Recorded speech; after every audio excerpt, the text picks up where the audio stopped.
Chapter 555. Shui Ying continued to report to perfected Lord Tianlan while Lu Chen listened quietly at the side. For a moment, there was only Shui Ying's clear and melodious voice drifting in the hall of Kunlun. It was like a woman whispering her thoughts in the night wind. However, the words in her words were cold and stern. The situation in the Immortal City was not too good.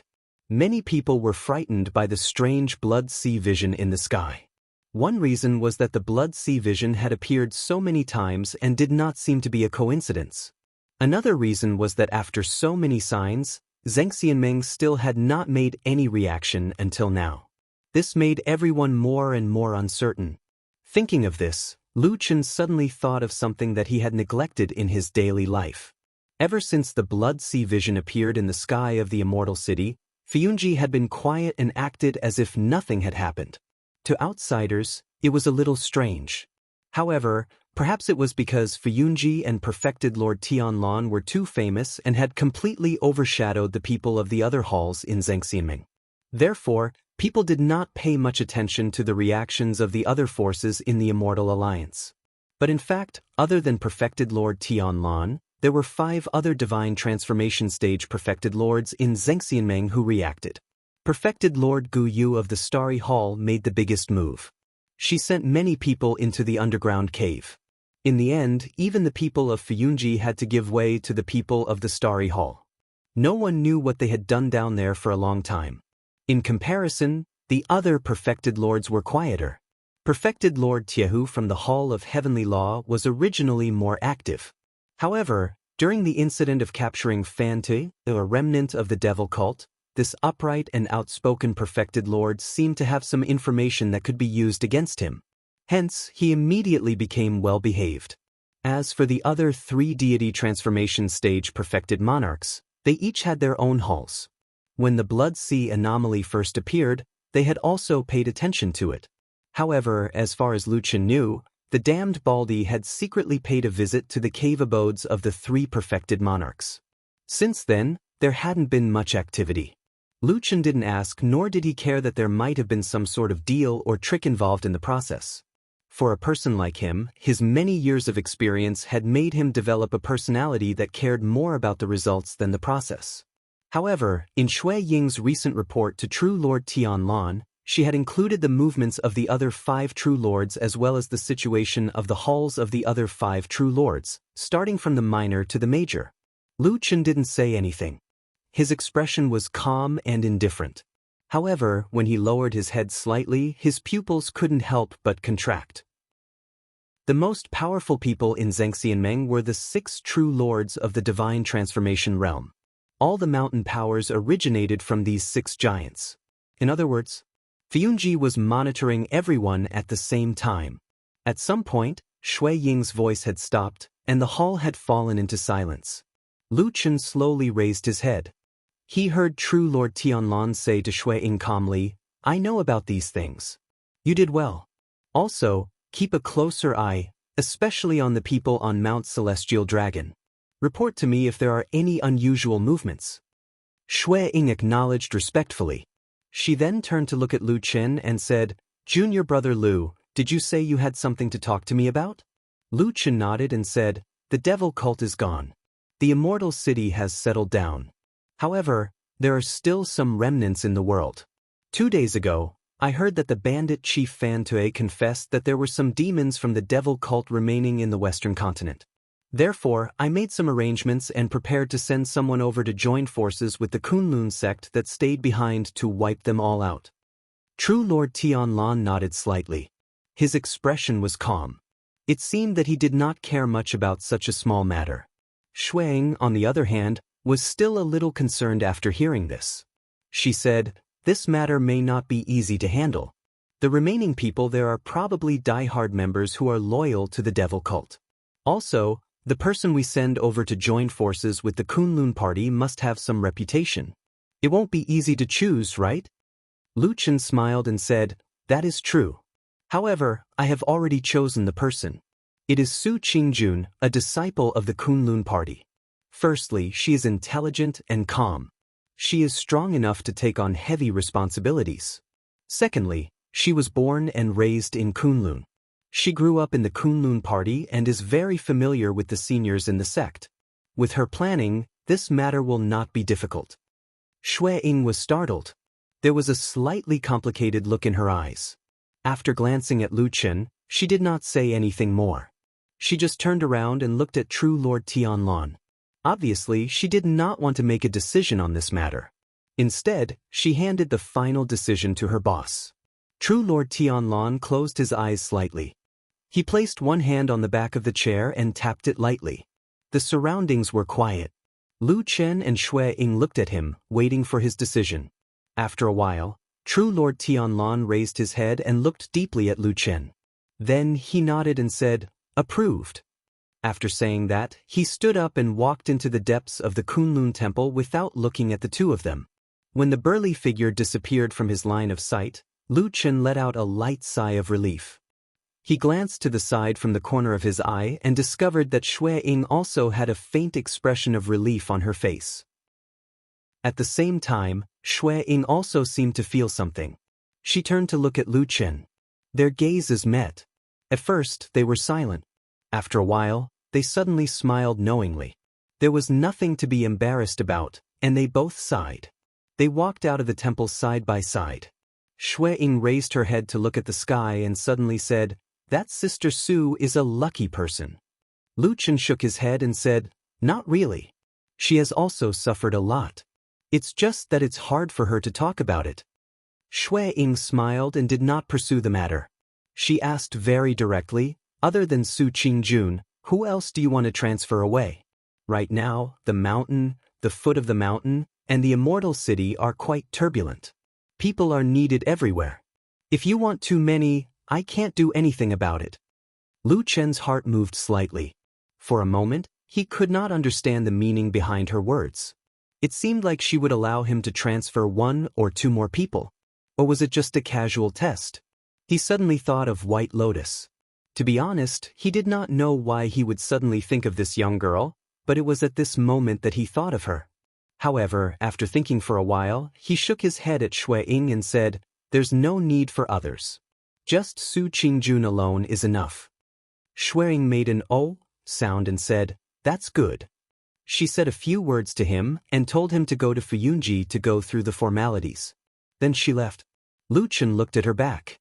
Under the bright sunlight, this famous and beautiful woman seemed to exude an astonishing charm from head to toe, dazzling the eyes of those who looked at her. At that moment, he seemed to have an illusion in his heart.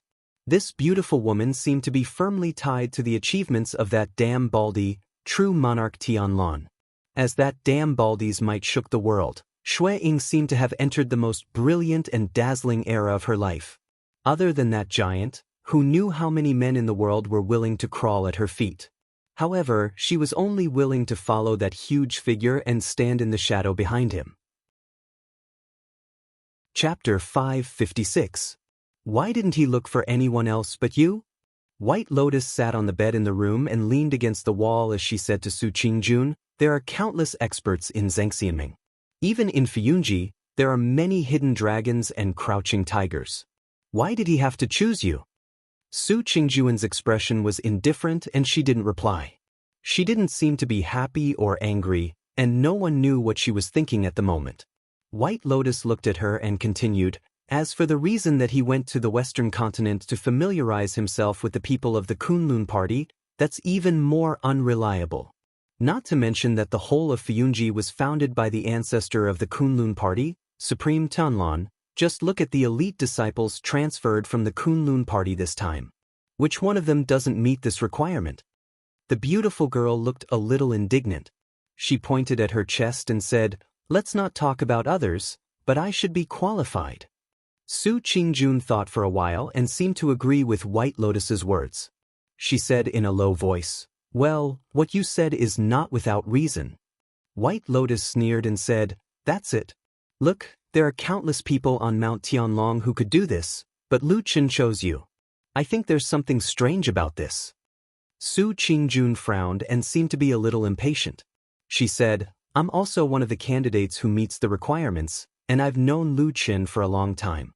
He was the first to think of me, so it doesn't count as At the end of her sentence, Su Qingjuan's voice slowly lowered for some reason.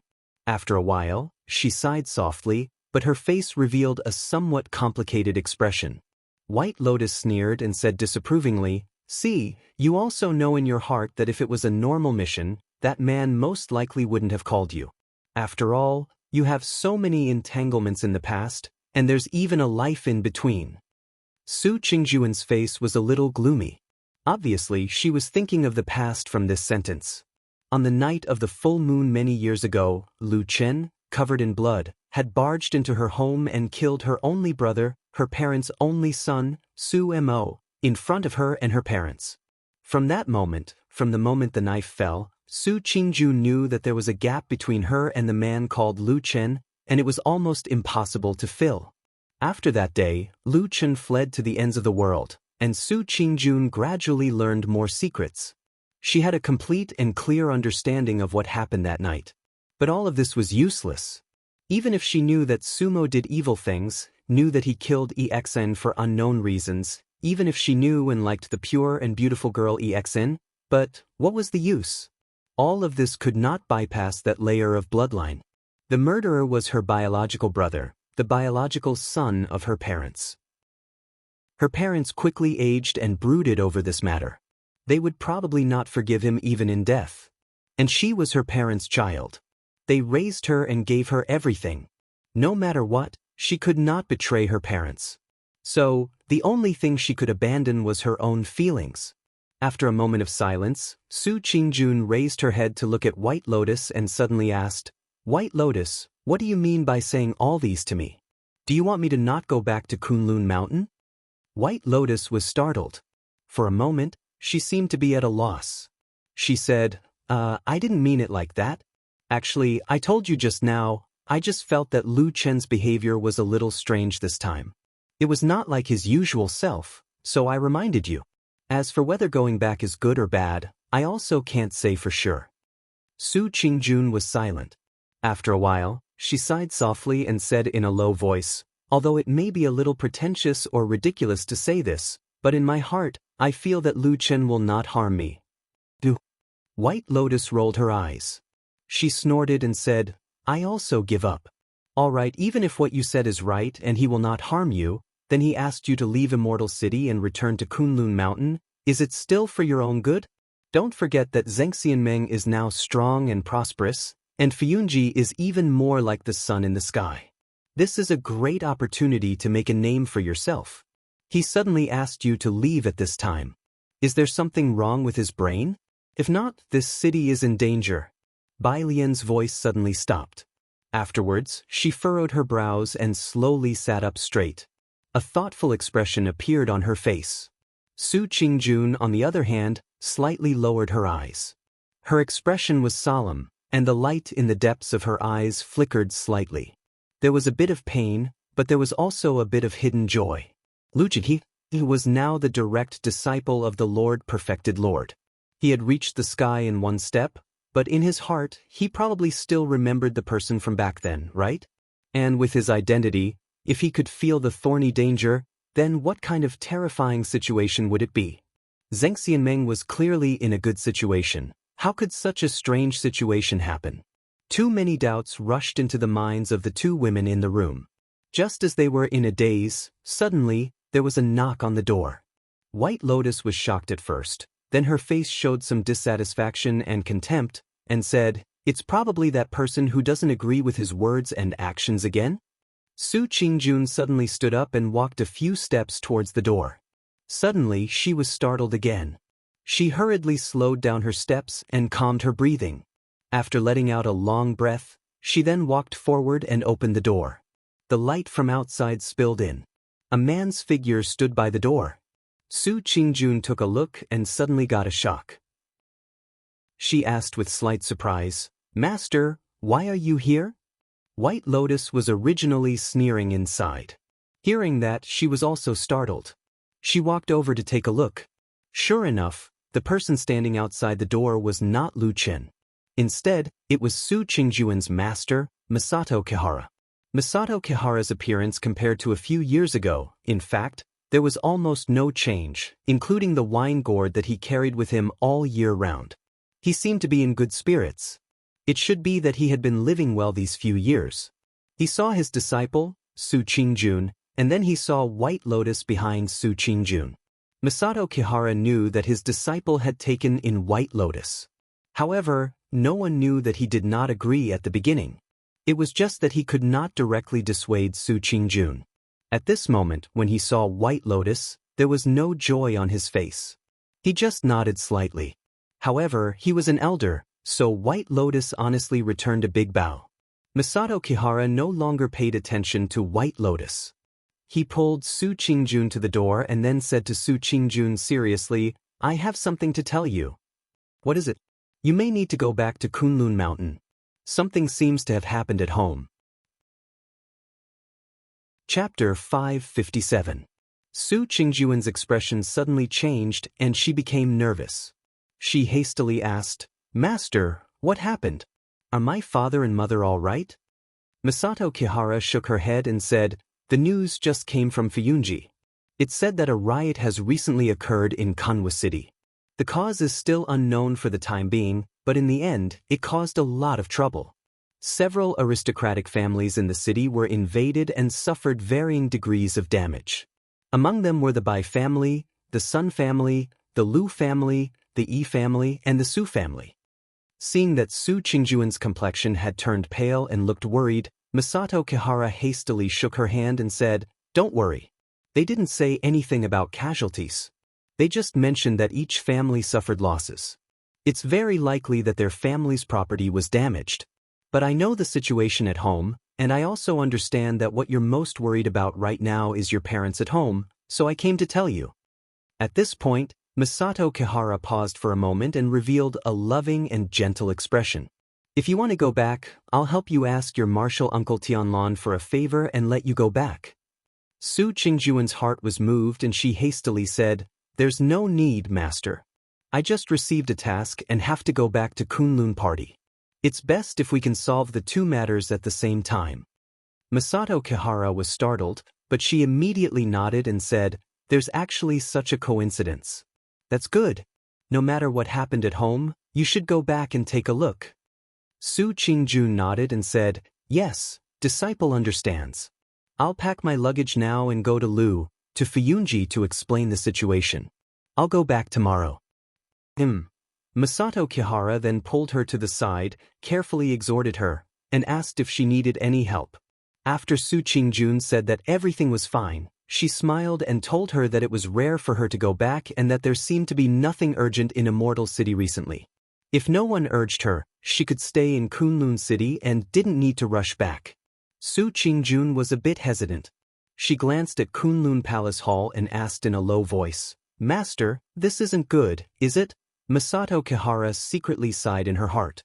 She asked this question instead of directly refusing and saying that she would come back as soon as possible after finishing her business, which meant that Su Qingjun was still worried about her parents and wanted to stay in Kanwa City to accompany them for a while. She was just too embarrassed to say it before. Who said that there were no close friends in the world? His expression didn't change. He just smiled and said, "It's not a big deal. Didn't I just say that there's nothing serious here? Even if there's something, there are many people here to support it. There's still your master and martial uncle Tian. With these people here, do you think the sky will collapse without you?" Su Qingjun was a bit surprised and said, "Yes." Masato Kihara said again, "You can go back without worry. You don't need to worry about Zhengxianming. If there's really something that needs you to come back, I'll write to you and explain it. You can come back by yourself then." Su Qingjun looked grateful and nodded. "Yes, thank you, master." Masato Kihara smiled kindly. He looked at Su Qingjun and sighed in his heart. After saying a few more words, he left. Su Qingjun turned around and returned to the room. She saw White Lotus standing on the side with a slight frown. She seemed to be thinking about something. When Su Qingjun walked over, White Lotus cast a glance at her and smiled. However, the smile seemed a bit forced. She said, "Big sister, are you going back?" Su Qingjun said, "Yes. Something happened at home. My parents are old and they don't have a son to take care of them. I'm a bit worried, so I still have to go back and have a look. White Lotus nodded. At this time, she didn't say anything more. She simply said, then be careful on your way back. Have a safe journey. Su Qingjun took a deep look at her and said, I know. Thank you. Masato Kihara left Su Qingjun's house and walked along the road. Soon after, he came to a fork in the road. One side was the main road. Walking forward, he could see the majestic cornice of Fuyunji Hall and Kunlun Hall. The other side was a little smaller. It turned into the depths of the forest. Looking at the direction, it was to the back of the mountain. Masato Kihara looked in the direction of the two halls. He looked calm and indifferent. Then he waved his sleeve and picked up the bottle gourd at his waist. He found a stone on the side of the road and sat down. Then he raised his head and drank to his heart's content. When the wine entered his throat, the fragrance of the wine overflowed. He slightly narrowed his eyes and let out a satisfied sigh. At the same time, there was a flash of light in his eyes. He glanced around in front of and behind him. There was no one nearby. Masato Kihara sat for a while and drank 2 mouthfuls of wine. He was like an old and tired drunkard. Then he slowly stood up and hung the bottle gourd at his waist. He slowly strode forward and walked on the path. The path led into the distance. After entering the forest, the light was a little dim. Masato Kihara walked all the way. His pace seemed slow but was actually fast. Soon he walked near the exit on the other side of the forest. At this moment, a figure suddenly came out from behind a big tree near the edge of the forest. He waved at him. Masato Kihara glanced at him. His expression didn't change. It was as if he had already expected that there would be someone here. He didn't say anything and just walked straight over. In the dim shadow of the tree stood a man who was much younger than him. However, in terms of seniority, he was actually of the same generation as him. His position in the sect and even in Zhengxianmeng was probably even higher than him. There weren't many people like this. Lu Chen was one of them. Seeing Masato Kihara coming over, Lu Chen nodded to him as a greeting. Then he asked, "How is it?" Masato Kihara said, "It's fine. She promised to go back and will leave tomorrow." Lu Chen looked relieved and nodded without saying anything. Spiritual Master Moon looked at him and couldn't help but ask, "You were the one who told me about this. Why didn't you tell Qingjun yourself? Instead, you came to me and talked to me for half a day, saying that I still owe you a favor from back then and wanted me to help you?"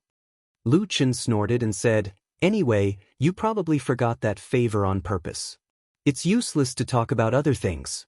Just use it on this." Masato Kihara spat and said angrily, "Nonsense, am I that kind of person?" Lu Chen was too lazy to pay attention to him. He just said, "I mentioned to her about going back to Kunlun Mountain." However, a few days after that, Qingjun didn't respond. Most likely she was still hesitant or didn't dare to fully believe my words. But it's not a big deal. She should be like this. But it's different for you. Among the few people she trusts the most in this world, you should be one of them. Master Muyuan smiled, but subconsciously raised his head to look at the sky. Lu Chen also followed his gaze and looked up. Through the gaps between the branches and leaves of the trees, they could see the clear sky outside.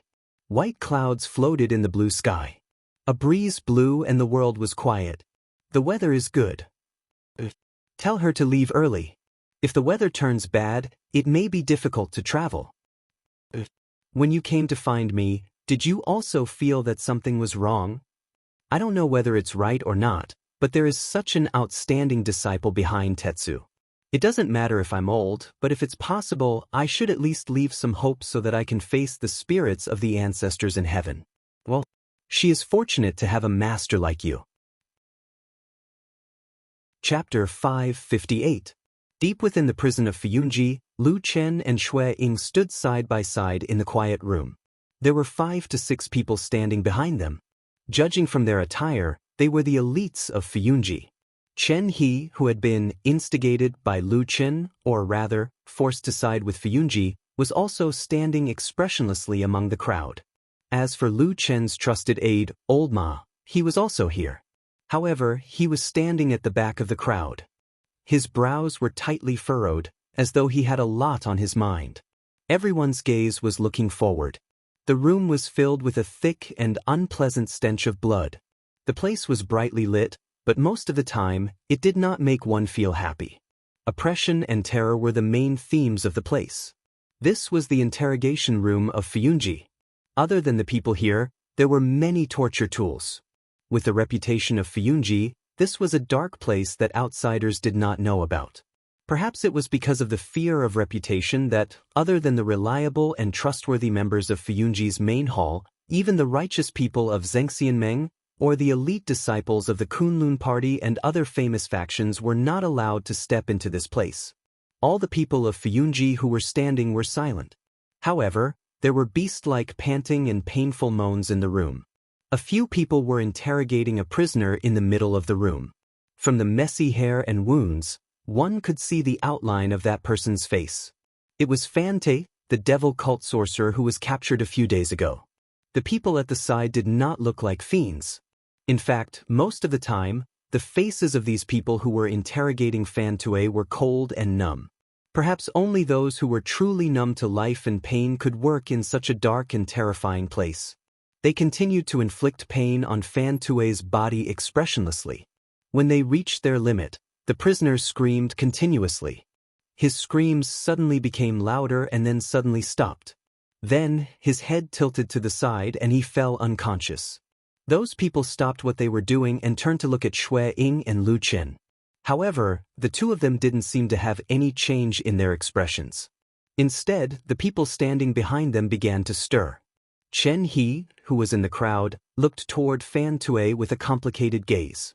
He then glanced at Lu Chen's back, as though he wanted to say something. However, in the end, he pursed his lips tightly and did not say a word. Fantue had clearly said everything that needed to be said. If he did not say anything in such a situation, it was likely that he had nothing else to say. He could see the situation, and he felt that the people around him could see it as well. There was no need to torture him anymore. However, it was one thing to see it, but it was another to say it out loud. Even though there was a commotion in the crowd around him at the start, no one said a word until now. Hence, the gazes of the people at the front and back all landed on the man and woman, waiting for their decision. Shui Ying didn't say anything, and neither did Lu Chen. It seemed as if they didn't care about this matter at all, causing this awkward silence to persist for a while. It also caused the atmosphere in the room to become inexplicably tense. In the past, there would undoubtedly only be one person who could make the final decision in such a situation. No one had any objections, and the person who should speak would not back down. Fuyunji had always been a swift and decisive hall. However, the situation had changed. Was this change good or bad? It was definitely good. Even if there was a little bad, no one would say anything. This was because this was the decision of the high and mighty Lord True Lord. Perhaps there were some people who thought further. True Lord Tianlan had sent his only personal disciple, who was also the future successor of all his businesses, to Fuyunji. Even though he was only assisting Shui Ying on the surface, could it be possible that he was dissatisfied with the current situation in Fuyunji? What was the old man thinking in his heart? The awkward stalemate continued. The gazes of the two people continued to look forward calmly, as though they were waiting for the people around them to speak. Compared to the silence of the two, the expressions of the people around them started to stiffen. They looked at each other with worried gazes. Even the few executioners at the front with cold expressions looked over in shock. No one knew how much time had passed, but no one cared about the unconscious Fantue on the ground. Or rather, the people beside him did not know if they should care about him. They were also intimidated by the cold and stiff atmosphere and did not dare to open their mouths. Finally, Shui Ying moved her head slightly. Then, she turned around to look at Lu Chen. Lu Chen also moved his body. He was very polite to this senior of Fuyunji. There was even a hint of a smile on his face. "Junior Lu, what do you think we should do next?" Lu Chen thought for a moment and said, "I will leave everything to Hall Master Shui." Shui Ying looked at him and nodded. After a moment of silence, she said, "I think that this person should have told us everything he knows. We will not be able to get anything out of him even if we continue to question him. Hence, I think that we should temporarily detain this person. We will continue to pursue the demon of the devil cult and the missing elder ghost. What do you think? Very good, Luchin said. Shui Ying waved her hand. The people around her immediately heaved a sigh of relief. The atmosphere in the room also became much more relaxed. The few executioners bowed to Shui Ying and Luchin. Then, they hurriedly lifted the unconscious Fan Tue and walked out of the interrogation room. Following that, Shui Ying also led her people toward the door and prepared to leave. However, just as she was about to reach the door, she suddenly heard Lu Chen's voice coming from behind her. He said, Hall Master Shui, actually, there is another matter. Master has asked me once over the past 2 days. He said that even though the situation has been settled and the devil cult has been defeated, the main culprit, Elder Ghost, has yet to be brought to justice. This is a fly in the ointment. He asked me to ask you about when we will be able to capture him. Shui Ying's body suddenly paused. Her footsteps came to a halt. The few experts from the floating cloud division behind her also revealed a subtle expression. The surrounding atmosphere once again became quiet. However, this time, the silence did not last for long. Shui Ying quickly replied, I have already reported this matter to the Lord. Did he not tell you? Luchin shook his head and said, He indeed did not tell him. Shui Ying said, I have already informed the Lord of the entire situation. He knows what to do. Junior brother Lu, is there anything else? Luchin smiled and said, There is nothing else. Take care, Hall Master Shui. Shui Ying nodded and led her people out. Only Lu Qin and Old Ma were left in the room. Old Ma slowly walked over from a corner. He pursed his lips and looked at the empty doorway. He lowered his voice and said to Lu Qin, This person is not to be trifled with. Lu Chen's expression did not change. He said, I know. Old Ma sneered and said, You knew and still went to provoke her? Lu Chen said indifferently, Do you know why she suddenly called me junior brother Lu recently? Old Ma was startled. He frowned and said, It can't be. Lu Chen sneered. His gaze was deep as he looked in the direction of the door. After a while, he said, Let's go. This place is filled with yin qi. I don't know how many ghosts are wandering around here. Chapter 559. Walking out of the prison, when the sun shone on them again, Lu Chen and Old Ma both felt a warm aura, as if they had walked out of the gloomy hell and returned to the lively world. Old Ma sighed and suddenly asked in a low voice, Do you think Senior Immortal knows about the situation in this prison? Lu Chen glanced at him and walked forward. Old Ma followed beside him. After they were a distance away from the prison, Lu Chen said, Why are you asking this? Old Ma shrugged and said, Just asking. Both of us used to work outside, risking our lives on the line. How would we know there is such a place in Fuyunji? Lu Chen was silent for a moment and said, I didn't know about it before. I only found out about this place after I went to Sky Dragon Mountain with that damn Baldy to take in disciples. But you are not a kind person. This kind of place will definitely exist. At most, the methods are a little more vicious. He paused as if he thought of something. After hesitating for a moment, he said, Are you afraid that if this matter spreads out, it will ruin his reputation outside? Old Ma said, Although the people here are all devil cult demons, the methods are indeed too cruel. If this really spread out, it will be detrimental to Senior Immortal's reputation. Lu Chen thought for a moment and said, Whether that Baldy of mine has been here, or whether he knows that Shui Ying and the others from Fuyunji are torturing the devil cult people here, I don't know. In my opinion, he probably doesn't know, but it's not that he was deceived. I mean, that damn Baldy probably doesn't care to know. Old Ma was startled and asked with some doubt, What do you mean? Lu Chen said indifferently, In my opinion, he probably doesn't care about the life and death of these people, and he can't be bothered to come here. To him, the most important thing is the result. As long as Fuyunji tells him the result of the interrogation, it's fine. As for what happens during the interrogation, he probably doesn't care at all. He glanced at Old Ma and said, Those evil faction, evil people's life and death, suffering, all kinds of horrible scenes where life is worse than death, in my bald-headed Shifu's heart, it doesn't have any weight at all. He won't have any pity for those people, so he probably won't care if these things are spread out or not. Old Ma was silent.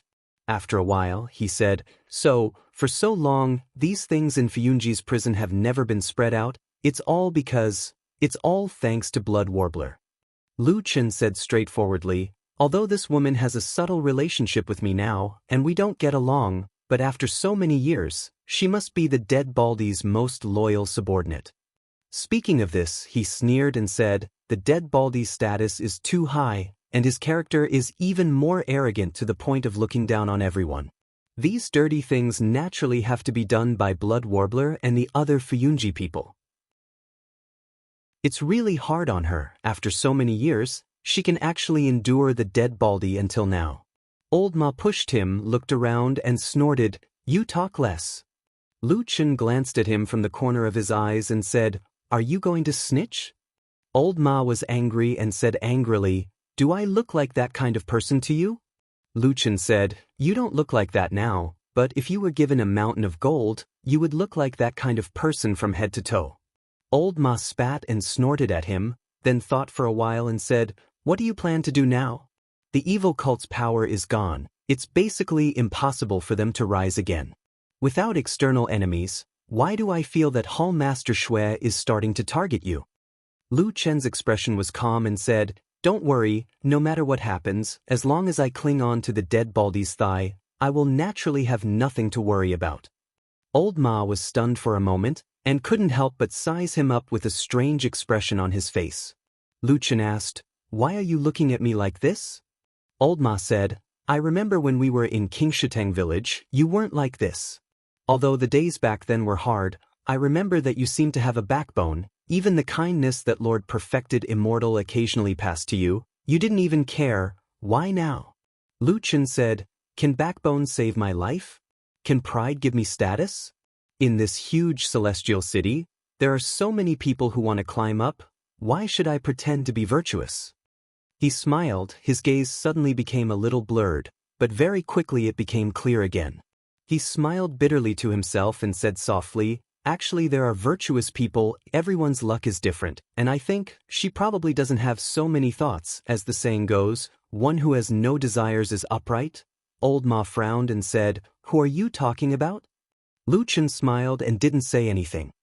In the outskirts of Celestial City, Masato Kihara personally sent Su Qingjun here. Looking at the road stretching into the distance, he smiled and stopped in his tracks.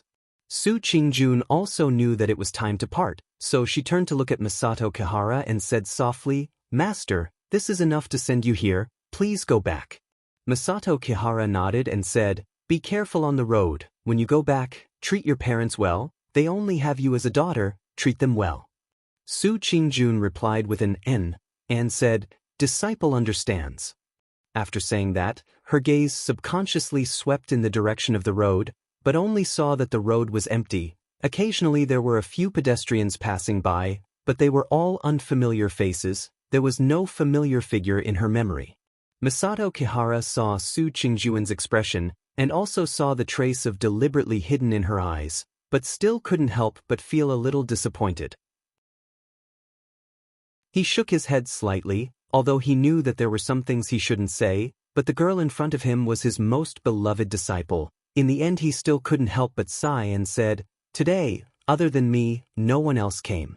How intelligent was Su Qingjun? She immediately heard the hidden meaning in Masato Kihara's words, and her cheeks turned red, saying, Master, what are you saying? Kihara said, Qingjun, there are some things that I shouldn't say, but seeing how you're behaving, let me put it this way. Lu Chen isn't a good match for you, so you shouldn't waste your efforts on him.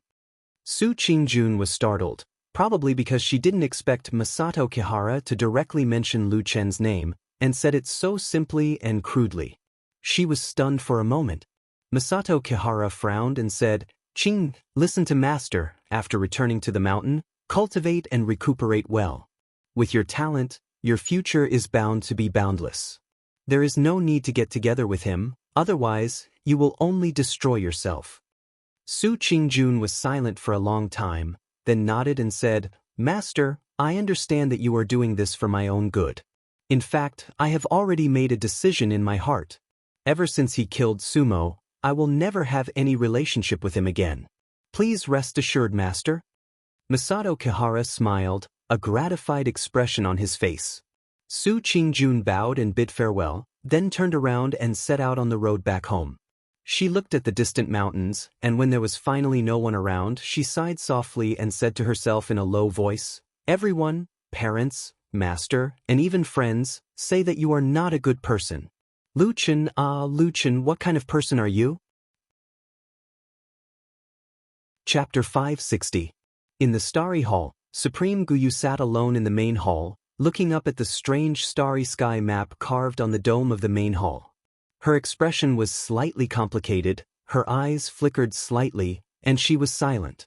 At the entrance of the main hall, two children stood by the door and waited. From time to time, they would look back into the main hall, but every time they saw almost the same scene. They then looked at each other and saw the helplessness in each other's eyes. At this moment, footsteps sounded. The two children turned around and saw a middle-aged man in a Taoist robe striding over from outside the starry hall.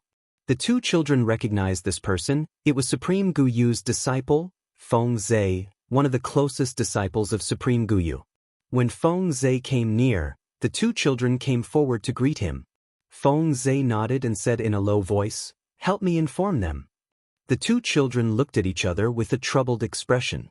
One of the older children standing on the left said, "Senior brother, Master has instructed us to not let anyone disturb him."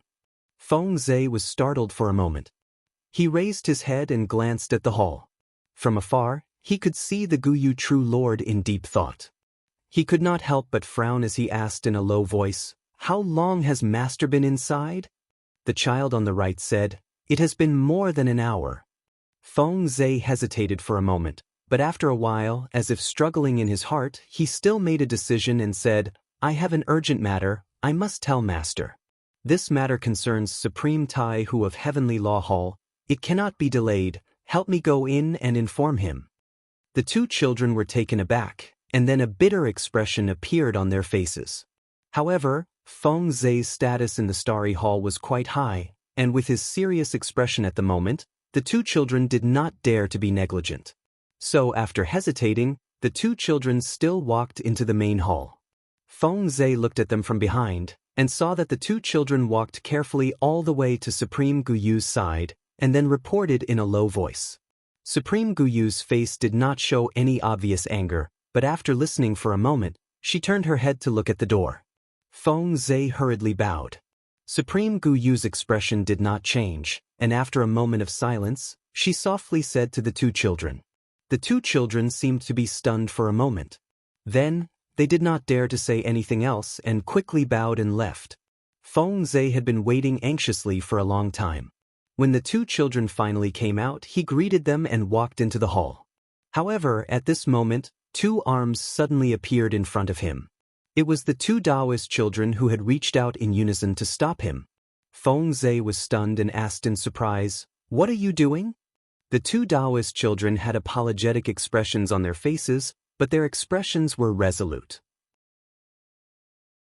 They said softly, "Senior brother Feng Zhe, please wait here for a moment. Master is currently studying the star atlas and shouldn't be distracted." Feng Zhe was stunned for a moment and did not react for a moment.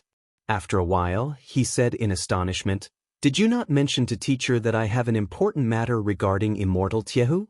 The Tao child sighed and said, "I did, Senior brother Feng Zhe, but Master told me to do so. You should wait a little longer." Feng Zhe was speechless. He could not help but look into the hall again, only to see that Immortal Guyu had returned to her original appearance of looking at the dome of the star atlas. She did not even glance over here. Feng Zhe was speechless and felt a little uneasy. He secretly recalled his actions in the past few days and thought that he was still as respectful to Master as usual. It seemed that he did not offend Master in any way. What was going on? However, since Immortal Guyu had asked the Taoist child to pass this message, no matter what the purpose was, and whether there was any misunderstanding in between, Feng Zhe couldn't ask for more. He couldn't even leave at will now because his master Immortal Guyu had asked him to wait here. Feng Zhe silently retreated and nodded to the two Taoist children. He stood under a pillar at the side of the hall entrance and frowned at the same time. After a while, he who was full of doubts suddenly thought of something. Could it be? Could it be that Master's reaction was related to his purpose of coming? He had never heard of any enmity between him and Immortal Tiao. Could it be that he had suddenly committed a taboo? Feng Zhe's body trembled. He could not help but reach out and wipe his forehead. It was actually a little wet. At the same time, a similar scene of subordinates paying their respects to the true monarch also occurred in the Kunlun Palace on the other side of the Celestial Dragon Mountain. The only difference was that the true monarch Tianlan, who was usually even more arrogant than the true monarch Guyu, didn't reject people outside the palace like the true monarch Guyu did. Instead, he allowed Shui Ying of the Floating Clouds office to speak with him. That oxen was lying lazily on one side and sleeping. Immortal Tianlan was sitting not far from oxen with a calm expression. He looked at the beautiful and charming woman who was kneeling on the ground not far in front of him. His eyes were as deep as the unfathomable sea, with faint waves rising and falling. Shui Ying, on the other hand, was kneeling on the ground and did not even raise her head. She only opened her mouth and said, "It is subordinates' incompetence that has troubled you." Immortal Tianlan looked at her quietly. After a while, he said, "You don't have to explain so much to me. Elder Gui is a cunning and treacherous person. It is understandable that you could not catch him. I do not blame you." Shui Ying kowtowed and said, "Thank you for your understanding. It's just that junior brother Lu Chen asked me about this matter. I am afraid that I have delayed Immortal's important matter. So I have come to ask for forgiveness." Immortal Tianlan's eyes slightly drooped. There was a slight chill in his eyes, but it was gone in a flash. He said, "You have led Fuyunji for many years. You are powerful and meritorious." Only then did Shui Ying let out a sigh of relief. When Immortal Tianlan asked her to stand up, she climbed up from the ground and stood to the side. Immortal Tianlan looked at her and thought for a while. He said, "Lu Chen is still young. He has not done well in some things. You have to give him more guidance." Shui Ying hurriedly said, "Not at all. Junior brother Lu Chen is extremely intelligent and resolute. Even if he has a few flaws, they do not cover up his brilliance. It's not a big deal." Immortal Tianlan narrowed his eyes and did not say anything more. He said, "After you go out later, send someone to find Lu Chen and ask him to come see me." Hearing this, Shui Ying pursed her lips. She could not help but glance at Immortal Tianlan from the corner of her eyes. However, she saw that this lord's expression was cold and seemed to be a little angry. She immediately retracted her gaze and said respectfully, "Yes, I will send someone to find junior brother Lu Chen right now. I heard that he is on good terms with Su Qingjun of the Kunlun party. Today, Su Qingjun has left the city to return to Kunlun Mountain. I wonder if he will send her off. I'll go look for him." Immortal Tianlan did not say anything. Shui Ying did not dare to say anything else either. She bowed and walked out. When she was about to reach the door, Immortal Tianlan's voice suddenly sounded from behind. He said, "Even though there are many difficulties, we still have to capture Elder Gui. You have followed me for so many years. You should know that I don't care about the process most of the time. I only care about the results." Shui Ying's heart skipped a beat. She nodded in agreement and left quickly. Immortal Tianlan's expression gradually turned cold as he watched Shui Ying leave. Chapter 561. The news of Supreme Guyu attacking his disciple, Feng Zhe, was not known to the outside world for the time being, but it had begun to slowly spread within the Starry Hall. This news surprised many people and they discussed it in private, but no one would stand up for him, because Feng Zhe was still punished to kneel outside the Starry Hall to beg for forgiveness. This matter actually happened not too long ago, and the outside world did not know about it because it was still a short time, and the news had not spread yet. However, for Fuyunji, which valued all kinds of information the most in Zhangxianmeng, and almost everywhere, they still got the news very quickly. In the past, such secret information involving the level of deity transformation was also a taboo in Fuyunji. Generally, when intelligence was handed over, it would only be passed to two people in the end. One was, of course, Supreme Tianlan, and the other was Shui Ying, who was in charge of Fuyunji. However, at present, after Supreme Tianlan personally confirmed it, there was one more person who could see the highest secret information, and that was Lu Qin. At this moment, Lu Qin received such a sealed envelope that was delivered by a special person.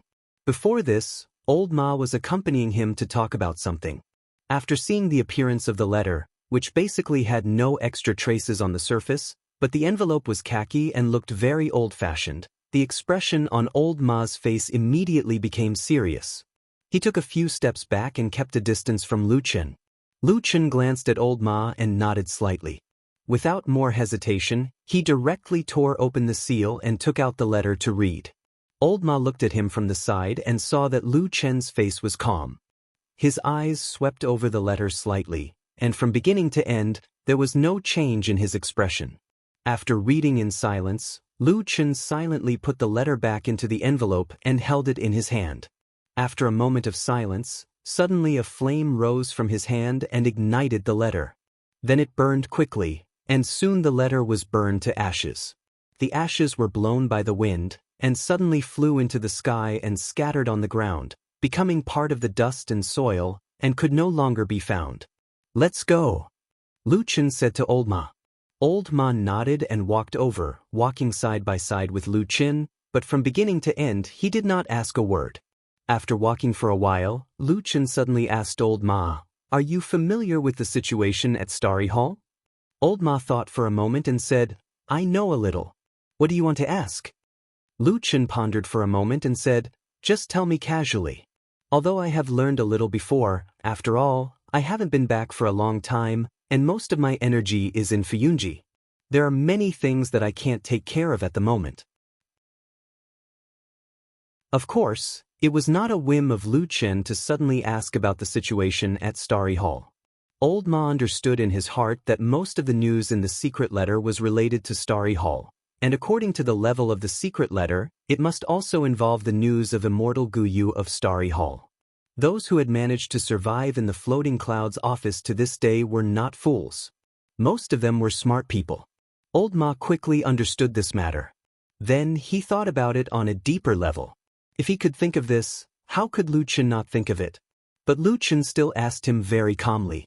In fact, this was tantamount to telling him something tactfully, and it was also tantamount to expressing trust in him from another perspective.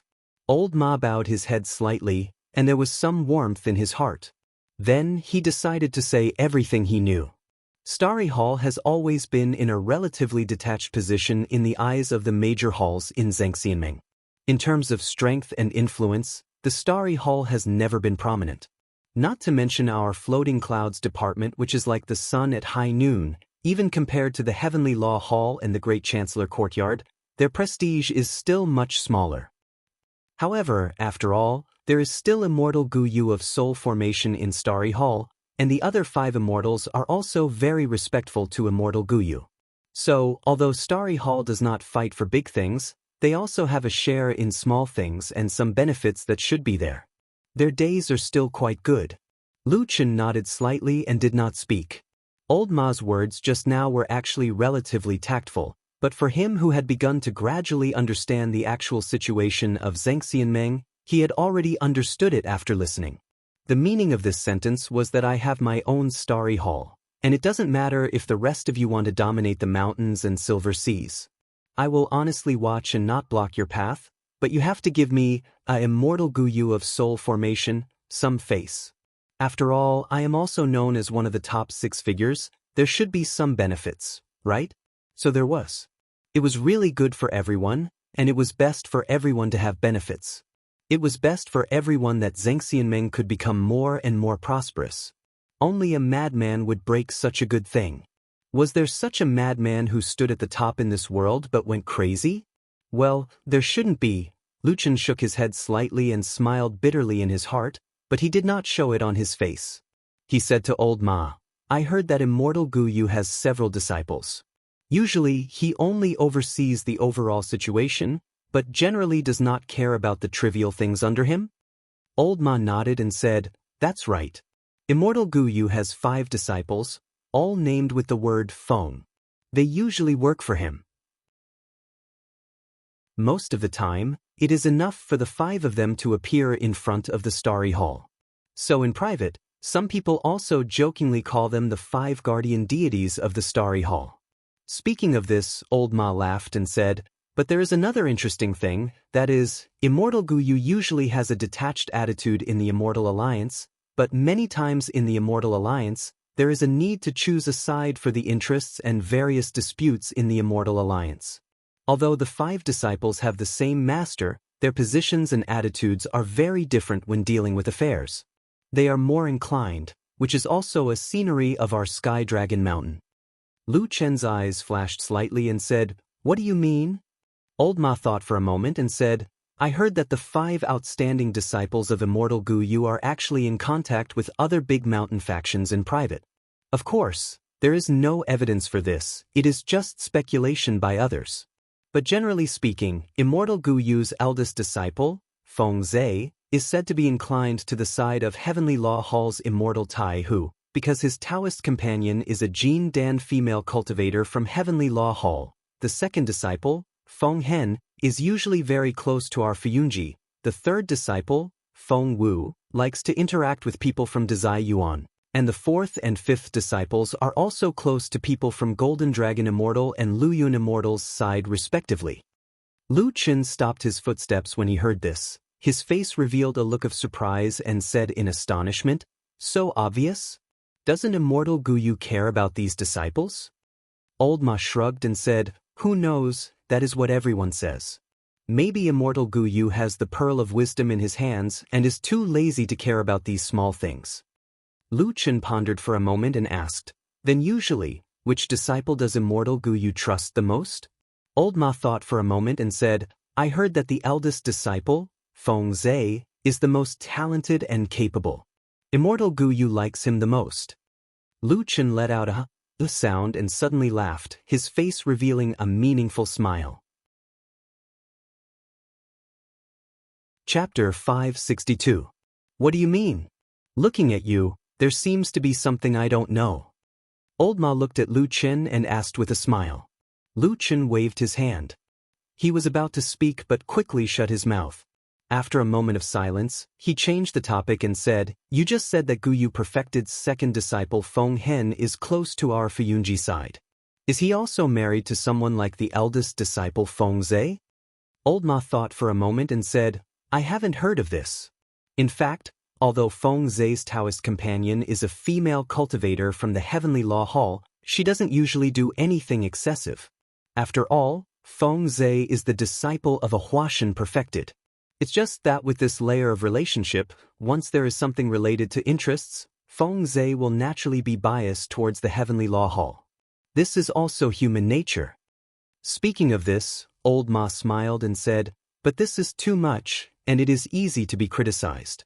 Look at the second disciple Feng Hen over there, he has nothing to do with our Fuyunji. Our means are still more clever." "Clever my ass." Lu Chen sneered and said, "Since you said it so directly, he is on our side. Obviously, the outside world probably thinks so too. In this case, what's the use of talking nonsense without clear evidence? Do you think that Guyu Perfected, a high and mighty Huashan Perfected, will care if you have evidence or not? There are many things in this world that need to be reasonable, and this is also the use of the so-called justice of heaven. However, there are also some people who are too powerful, such as Tianlan and Guyu.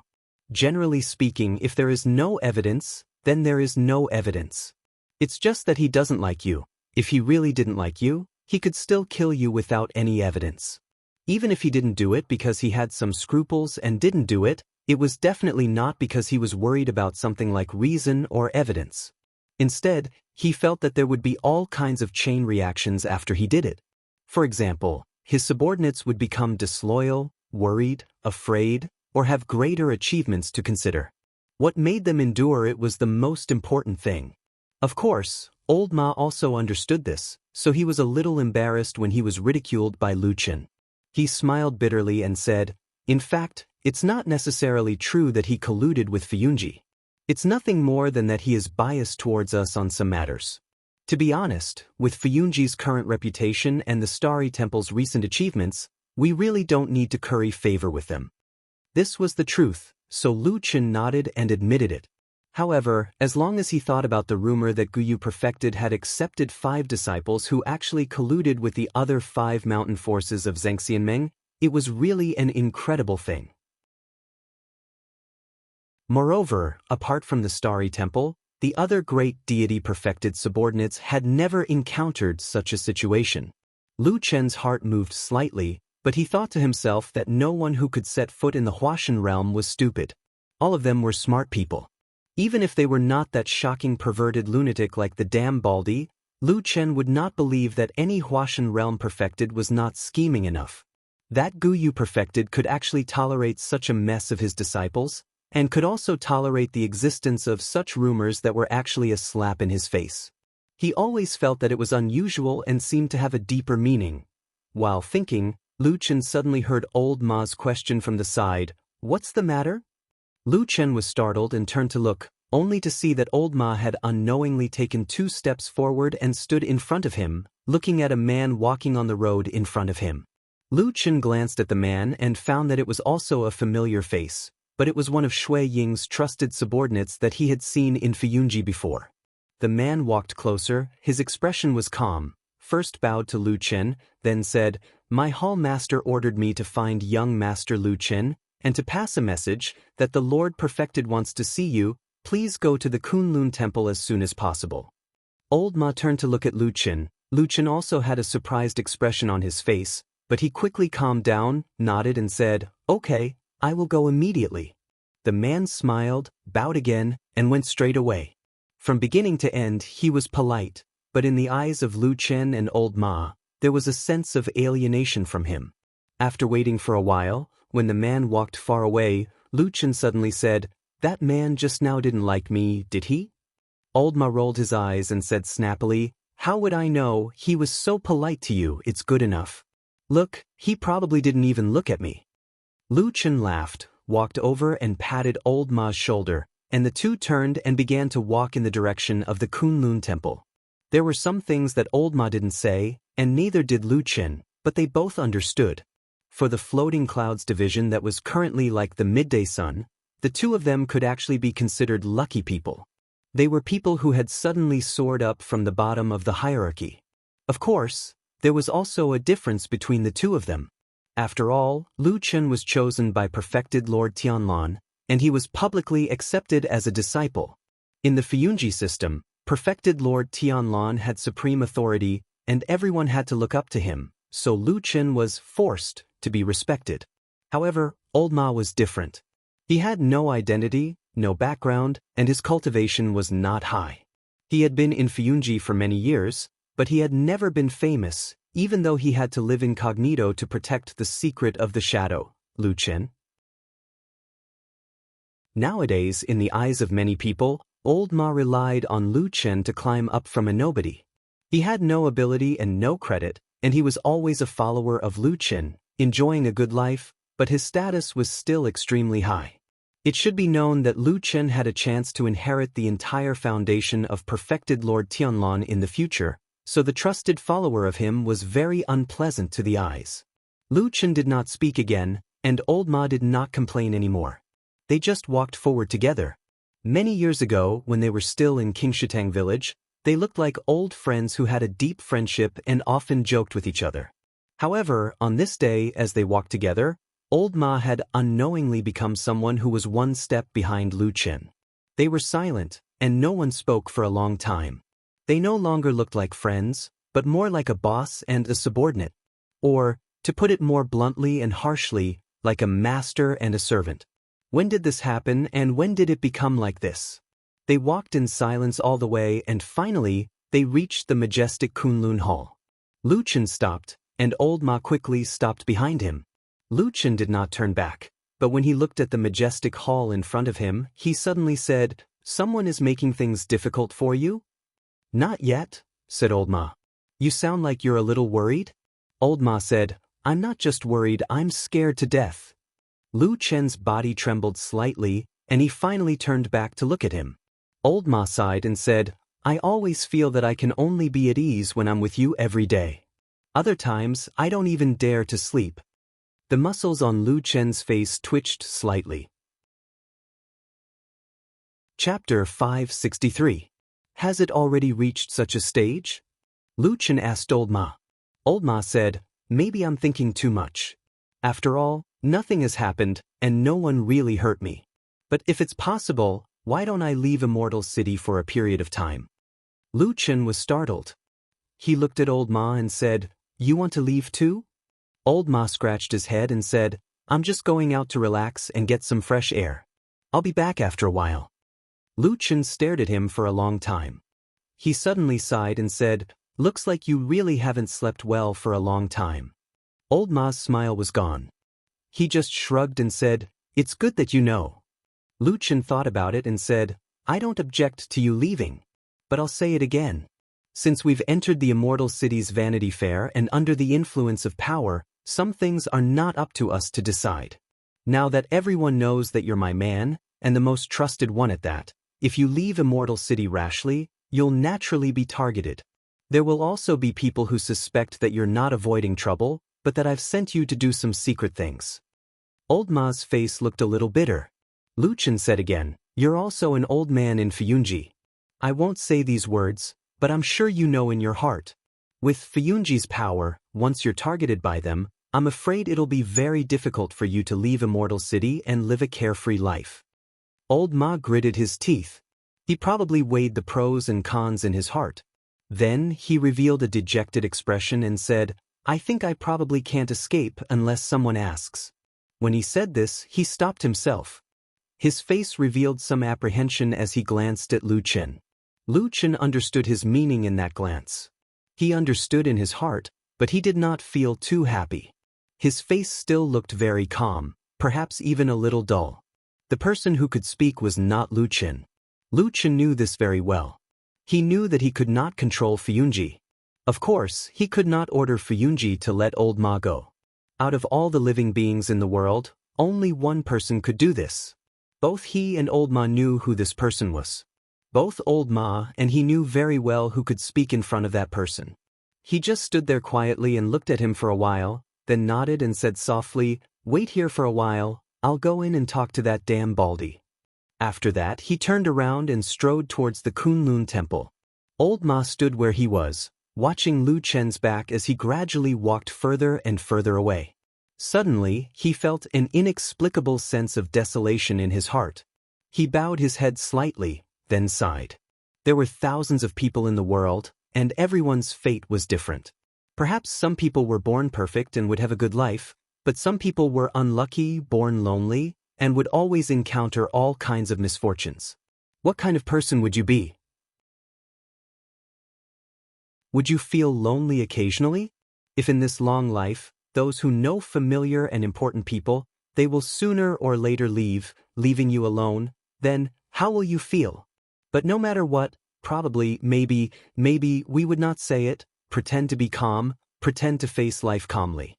When Lu Chen walked into the temple, he felt a sense of loss. It was not until Old Ma's hesitant words that he suddenly realized that he only had one friend left by his side. And now, that person seemed to be about to leave. He looked up and caught sight of perfected Lord Tunlun. That burly man had a handsome and resolute face and a big bald head that was incompatible with the image of the world's experts, but it did not weaken his power at all. He just sat there quietly. He did not sit on the high lotus throne, nor did he sit on those spacious, comfortable and majestic big chairs with backrests.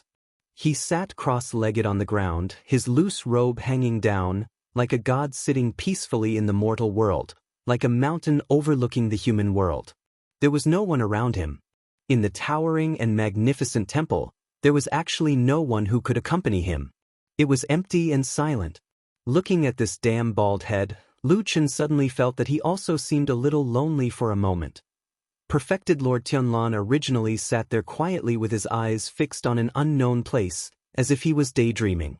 However, when Lu Chen walked in, he seemed to wake up in an instant. His eyes swept to the entrance of the temple, and then he revealed a smile that Lu Chen was familiar with.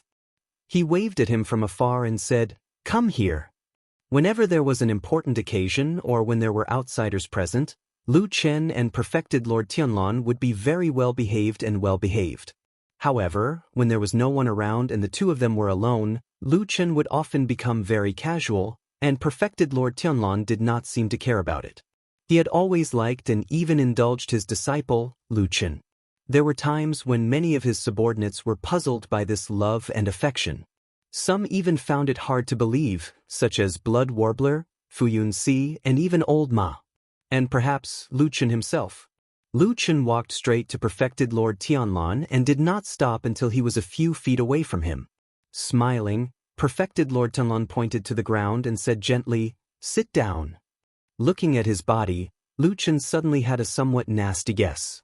He thought, could it be that this damn bald head is too fat and heavy, and the chair will collapse if he sits on it? That's why he likes to sit on the ground. Of course, this idea was simply nonsense and not worth refuting. Even Lu Chen did not believe it at all. As a dignified perfected lord of the divine transformation realm, there was nothing he couldn't do. Why would he have such concerns? However, Lu Chen seemed to have some irrepressible impulse or an inexplicable feeling in his heart today. He just liked to think this way. Of course, on the surface, he still sat down very calmly. Perfected Lord Tianlan nodded. When he was about to say something, he glanced at Lu Chen's calm face and suddenly paused. Then, a trace of surprise flashed across his face, but he changed his tone and asked, "What's wrong? You seem to be in a bad mood today?" Although Lu Chen had long known that the damned Baldy was omnipotent and almost omnipotent, he still felt as if he could see through people's minds with just a glance. Lu Chen still felt his heart churning. Then he suddenly felt a little annoyed. Instead of answering perfected Lord Tianlan's question, he frowned and asked, "Hey, can I ask you something?" Perfected Lord Tianlan raised his eyebrows, but with some curiosity and a faint smile, he said indifferently, "Sure, go ahead." Just as he straightened his back and sorted out his emotions, ready to answer his closest disciple, who was also his most rebellious person, and what kind of strange, inexplicable, or even earth-shattering question he heard Lu Chen say, "How have you been recently?" Perfected Lord Tianlan was stunned for a moment. At that moment, his mood was very complicated. It should be noted that he had been prepared to face difficulties and even thought about how he should respond when Lu Chen asked all kinds of tricky and difficult questions and even his deepest secrets. However, he did not expect that he would hear such an ordinary question. "How have you been recently?" Perfected Lord Tianlan snorted and looked a little displeased. But suddenly his eyes flickered. How could he be so easily fooled given his intellect, his unparalleled wisdom, and his astounding talent and strategy? How could this question be so simple? Perfected Lord Tianlan calmed down and thought about it carefully. Then, he asked Lu Chen cautiously, "What did you mean by the standard of living well?" Lu Chen was speechless and dumbfounded. Chapter 564. It took Lu Chen quite a while to calm himself down. Then, he carefully considered his words. In the end, he said to perfected Lord Tianlan with some uncertainty and a bit of a probing tone, "Perhaps, you're having a good time recently? Do you feel very happy?" Perfected Lord Tianlan was stunned for a moment. Then, he realized that he had probably overreacted.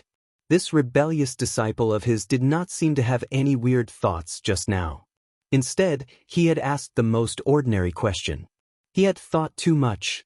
The atmosphere was a little awkward. However, there was a saying that true experts did not have awkwardness. Even if they did, they could throw it to others. Therefore, perfected Lord Tianlan said very calmly, "Oh, that should be okay." "Okay? You mean that you're having a good time and are very happy?" Lu Chen actually asked again. Perfected Lord Tianlan was a little impatient. However, he always seemed to have a special endurance when facing Lu Chen. Therefore, he actually thought about it again. As a result, he actually thought about it for quite a while, and a look of hesitation appeared on his face. After a while, he frowned and said to Lu Chen seriously, "I didn't think so at first. However, now that you've asked me this question, I think I really don't feel that kind of especially comfortable and happy feeling. Perhaps I'm just living my life peacefully." He nodded and said to Lu Chen, "It seems that I'm not having a good time." Lu Chen rolled his eyes. The indescribable anger that had been surging in his heart suddenly disappeared at this moment.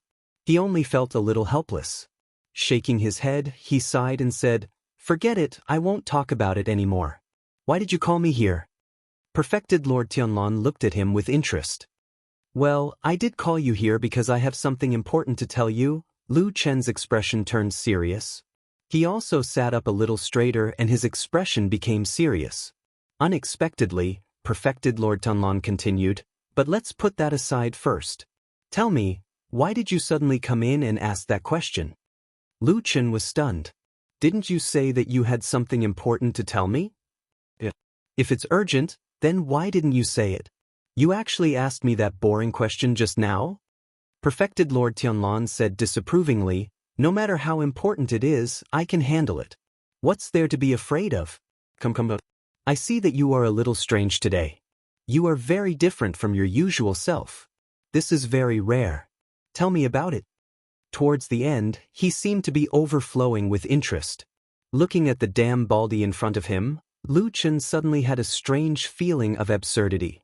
Could it be that this damn baldy really also felt lonely? Thinking back, he was usually so high and mighty that it was impossible for anyone to get close to him. Only he, who had always been rebellious, could casually say a few words to him.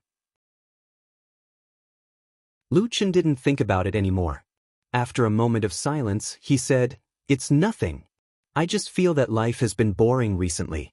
Sometimes I don't even have someone to talk to. Maybe I feel lonely?" Perfected Lord Tianlan glared at Lu Chen, causing Lu Chen to feel goosebumps.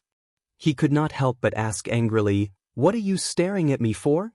Suddenly, Perfected Lord Tianlan burst into laughter and pointed at him. "To think that you would have such a melancholic moment. What a joke, what a joke." Lu Chen rolled his eyes. He couldn't be bothered to argue, so he didn't say a word. Perfected Lord Tianlan laughed for a while before smiling at Lu Chen. "Don't talk nonsense. Back then, you hid in a fiend cult for 10 years. Back then, was there anyone who could tell you the truth? Didn't you still survive just like that?" Lu Chen thought for a moment. "You're right." Perfected Lord Tianlan smiled. "Right?" Lu Chen replied, "It's probably because I've experienced it that I'm especially afraid of living those days again." Perfected Lord Tianlan's smile faded slightly. A moment later, he asked softly, "Are you still blaming me?" Lu Chen shook his head. "No, I'm just expressing my feelings. I don't dare to say it in front of others, but I'm just complaining in front of you. Is that all right?" Perfected Lord Tianlan smiled. It's fine. Lu Chen sighed. "These days are unbearable. It's as though I'm always seeing people leaving and dying. By the way, damned baldy, you're often alone as well. Have you ever felt lonely?" Perfected Lord Tianlan smiled and shook his head. Just as he was about to reply, he froze all of a sudden and fell silent. For a moment, he was speechless. Lu Chen sensed something and looked up in surprise. He saw that the smile on Perfected Lord Tianlan's face was gone, and he gradually regained his original solemn expression. He was like a god and did not seem to have the emotions and desires of a human. Was he lonely? Apart from himself, no one knew the answer to that question because he was the only one who could experience that feeling. Therefore, if Perfected Lord Tianlan did not say anything, Lu Chen would not understand how he felt. Even though he had many guesses from Perfected Lord Tianlan's expressions and actions, they were ultimately just guesses. However, for some reason, Lu Chen suddenly felt that this damned baldy was more pleasing to the eye. When Perfected Lord Tianlan retracted his smile and was solemn, he was rather dignified and everyone on Sky Dragon Mountain respected him. However, when he saw Lu Chen looking at him with a strange expression, he frowned. Then, he suddenly said with some dissatisfaction, "What are you looking at with shifty eyes?" Lu Chen said, "Is it wrong for me to look at you and listen to you?" Perfected Lord Tianlan scoffed. "I'm a soul formation perfected lord. Is it wrong for me to say that you're wrong?" Lu Chen was stunned for a while before nodding. "You're right, it's all my fault." Perfected Lord Tianlan looked at him and the serious expression on his face suddenly disappeared. He laughed and slapped his knee. "You're quite sensible." Lu Chen rolled his eyes, and then he sighed and said, "All right, the two of us have some status on Heavenly Dragon Mountain at any rate. What exactly do you want to talk to me about after we've wasted so much time talking nonsense? Perfected Lord Tianlong scoffed. You're the one who started all this nonsense. However, this is good. I'm in a good mood after talking about it. I feel like I'm living a happy life now. Lu Chen was speechless. He thought that no one would expect such a perfected Lord Tianlong to be like this. However, seeing that the damn baldy was just sitting there happily without any intention to continue talking, Lu Chen could only remind him to talk about business again. Perfected Lord Tianlong replied with an "oh," as if he was reminded of that matter. He said casually, I called you here to ask you, what have you been doing recently? Lu Chen said, I didn't do much. The devil cult's side is basically fine. Only Elder Ghost escaped, so I helped Shui Ying chase after him. Don't bother about that matter. Perfected Lord Tianlong suddenly interrupted him. Don't interfere in this matter in the future. Leave it to Shui Ying. Lu Chen was stunned. It was not that he was reluctant to give up that bit of power, but he was surprised that Perfected Lord Tianlong was so resolute. After a pause, he did not ask for the reason and agreed immediately. All right. Perfected Lord Tianlong's expression relaxed when he saw Lu Chen's reaction. He smiled and nodded. All right, that's all. You can go now. Lu Chen was stunned for a moment. That's all? Yes, that's all. That's all. Lu Chen said. All right, but I still have something to tell you.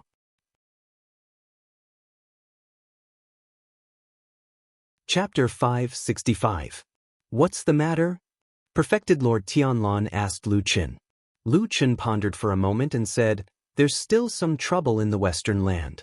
I want old Ma to go there. Perfected Lord Tianlong frowned and looked at Lu Chen without saying anything, but his eyes were deep and sharp as if he wanted to see through Lu Chen's mind. Lu Chen didn't intend to avoid his eyes and just met his eyes. After a while, Perfected Lord Tan suddenly snorted and said, No. Lu Chen was slightly surprised. He opened his mouth as if he wanted to say something, but then stopped. In the end, he just nodded without saying anything, and there was no shame or anger on his face after his request was rejected.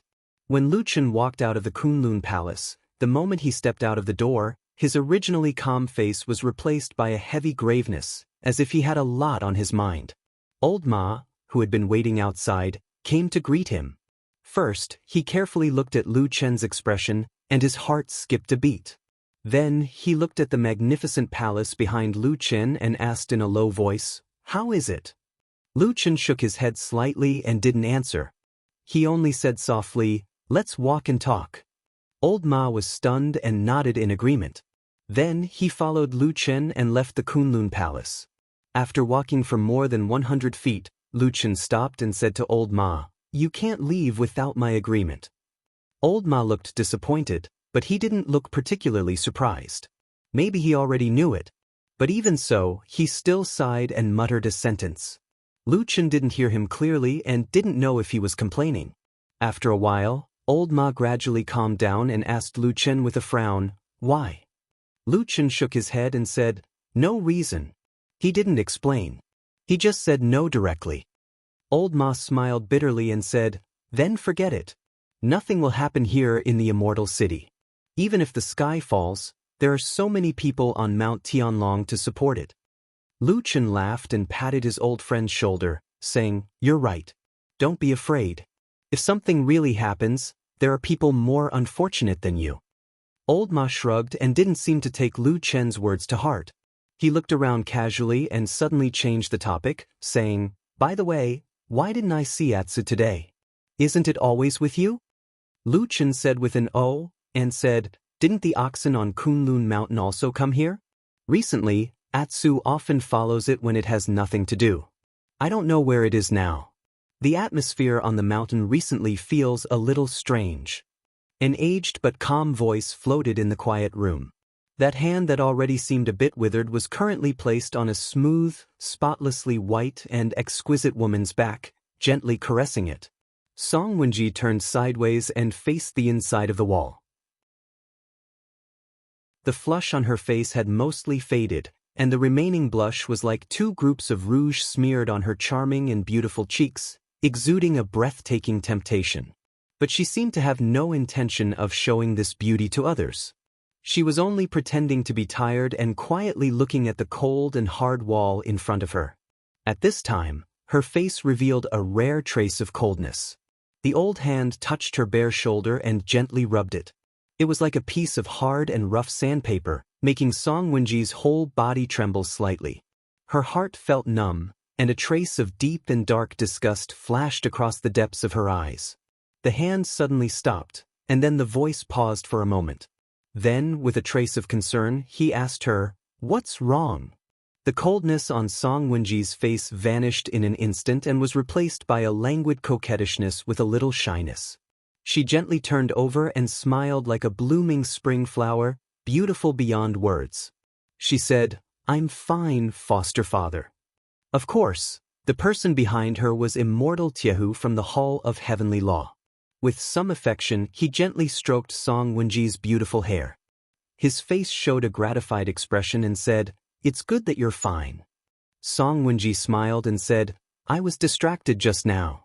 "Ifu, what did you say just now?" Immortal Jianghu said, "I said that recently, I feel that the atmosphere here on the mountain is a little strange. I always feel that something is going to happen." He hesitated for a moment and said, "Oh yes, I heard that in the Starry Hall, Feng Zhe was scolded and punished by that old man Guyu and has been kneeling outside the hall for a few days?" Song Wenji nodded and said, "It's true. I also heard about it and specially sent people to inquire about it in private. But now everyone in the Starry Hall says that Feng Zhe, for some reason, suddenly angered Immortal Guyu and was then punished severely by Immortal Guyu. He did not care about senior brother Feng Zhe's face at all.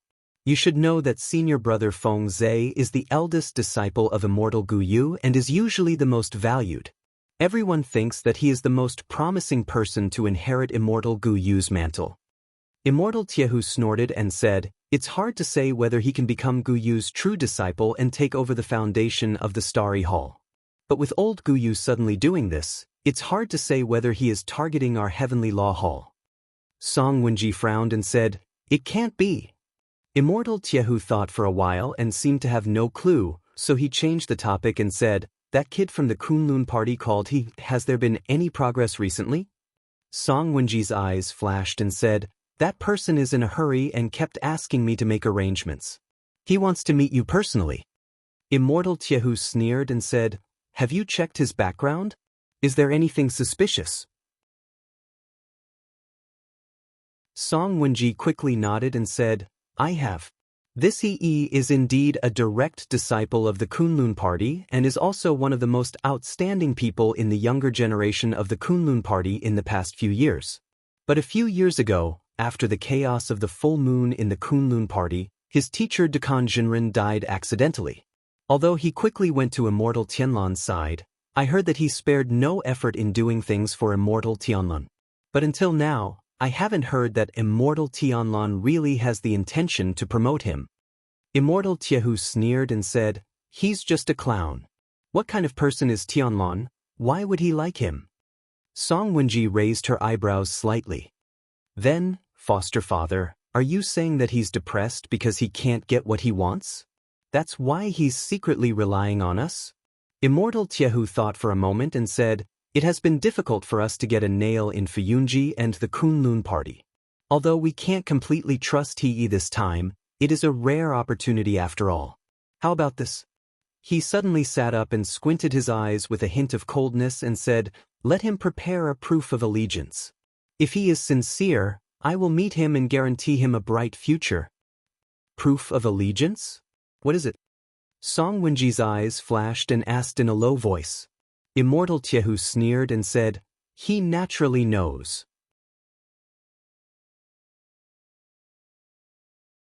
Chapter 566. Indeed, Atsu did not follow Lu Chen for the past few days. In the eyes of the black dog, it was usually protecting this good-for-nothing. At the same time, it took some of its favorite monster meat from Lu Chen's hands or the mysterious tree hole as a form of reward.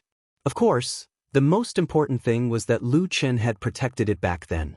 It was Sir Atsu who cherished old friendships that led it to protect Lu Chen. However, even though Atsu's strength had greatly increased after its transformation into a holy beast, It had to admit that although Lu Chen did not seem to have changed much on the surface, he gave off a different vibe than before.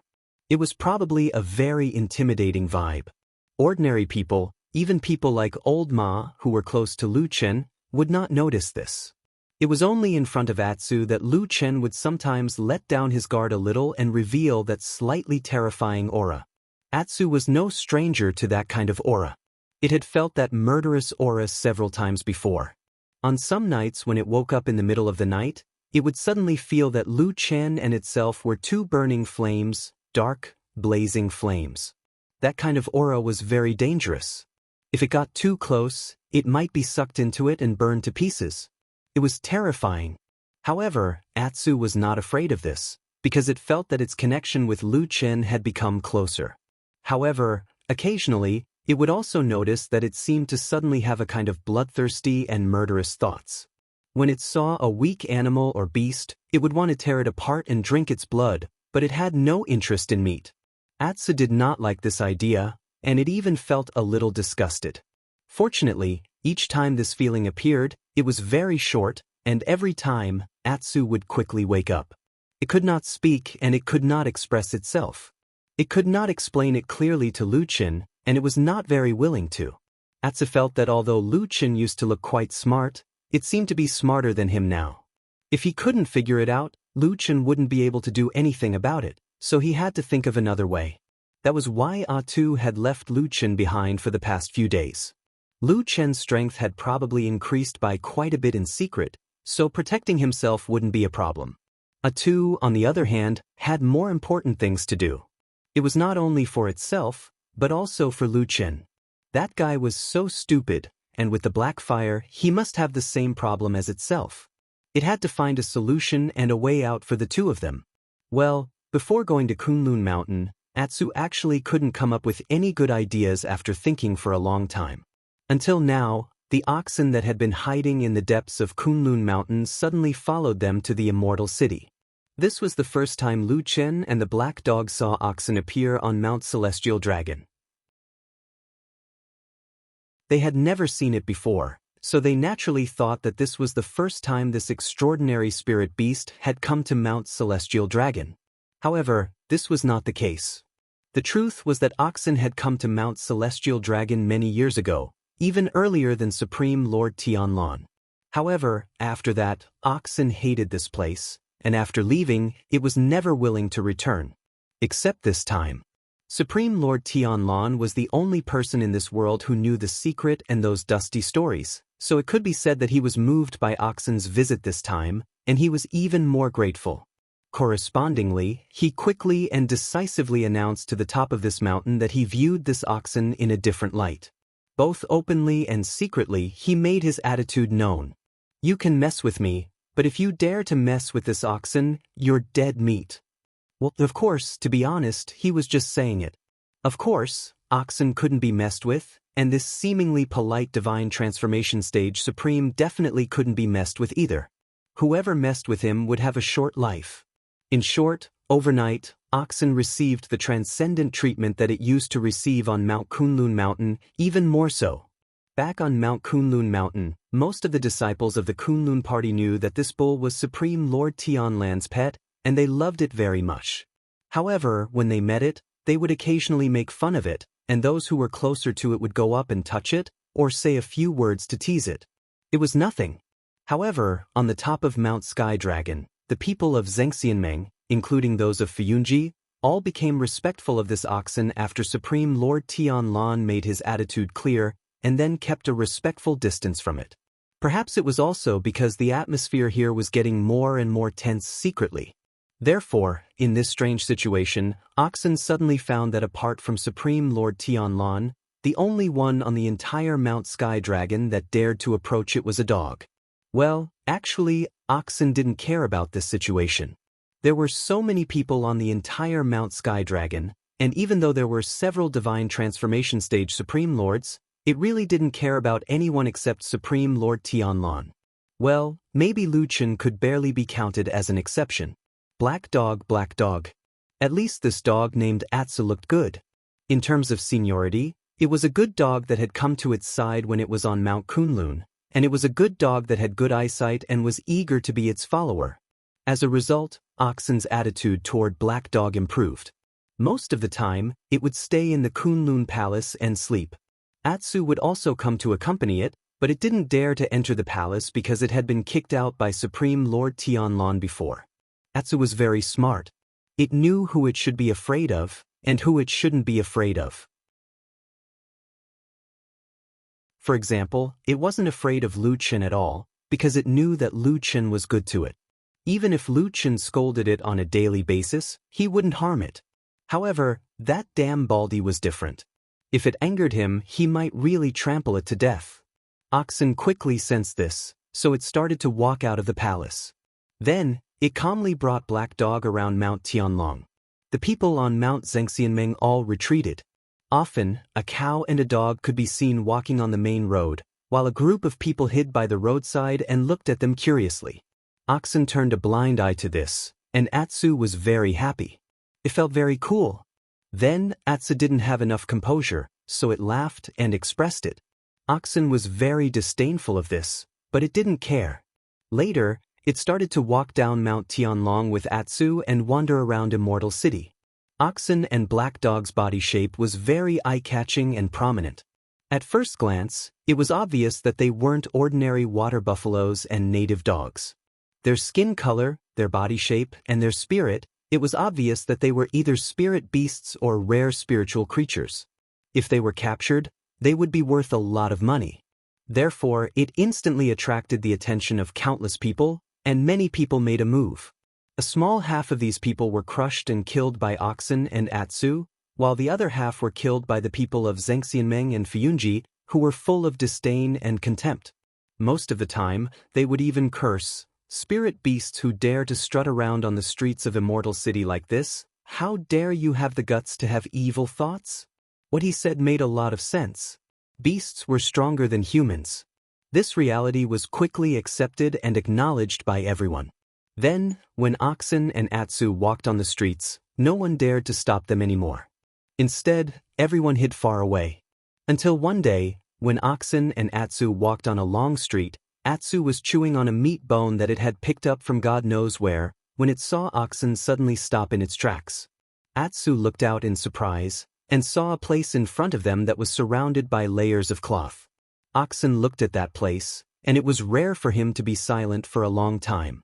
Then, it suddenly took a step forward and walked behind the curtain. In a secluded corner of the street, a pair of bright and clear eyes looked at Oxen's back, and a trace of coldness flashed across its eyes.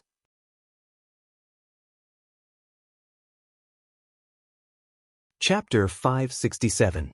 Of course, there were guards around the curtain. Although this place was not conspicuous and the secret was well kept, not many outsiders knew about it. However, the thing below was too important, so many people were sent to watch over it. The guards stationed here were, of course, people from Zhengxianmeng. Most of them were from Fuyunji, and a small number were from Starry Hall. The reason for this arrangement was, of course, that the leadership of the mysterious underground cave city had fallen into the hands of the two Zhengxianmeng forces. As the most popular animals in Tianlong Mountain and Zhengxianmeng in recent days, Oxen and Black Dog were already quite famous. The guards standing here also had to change shifts to go up the mountain. After a while, of course, they were very clear about the origin of this cow and dog. At this time, everyone was a little dumbfounded.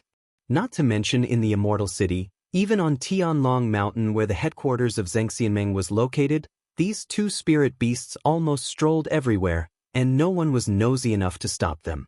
Of course, unless it was some serious places, such as the cave residences of several deity transformation stage perfected cultivators, or the important places of several mountain halls, this kind of place was not allowed.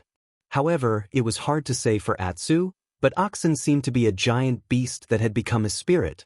It never went near places that were taboo and places that might have powerful figures such as deity transformation stage perfected cultivators. Because of this, they didn't go to important places and people would certainly give face to perfected Lord Tianlong and Fuyunji, so they wouldn't stop them. But this time, it seemed to be a little different. Regardless of whether it was the guards of the Floating Clouds Division or the Starry Hall, as long as they were guarding this place, they had been warned sternly by their superiors before they came that the underground tunnel was an extremely important place, and they had to guard it with all their might. They could not be careless. And they had indeed achieved this.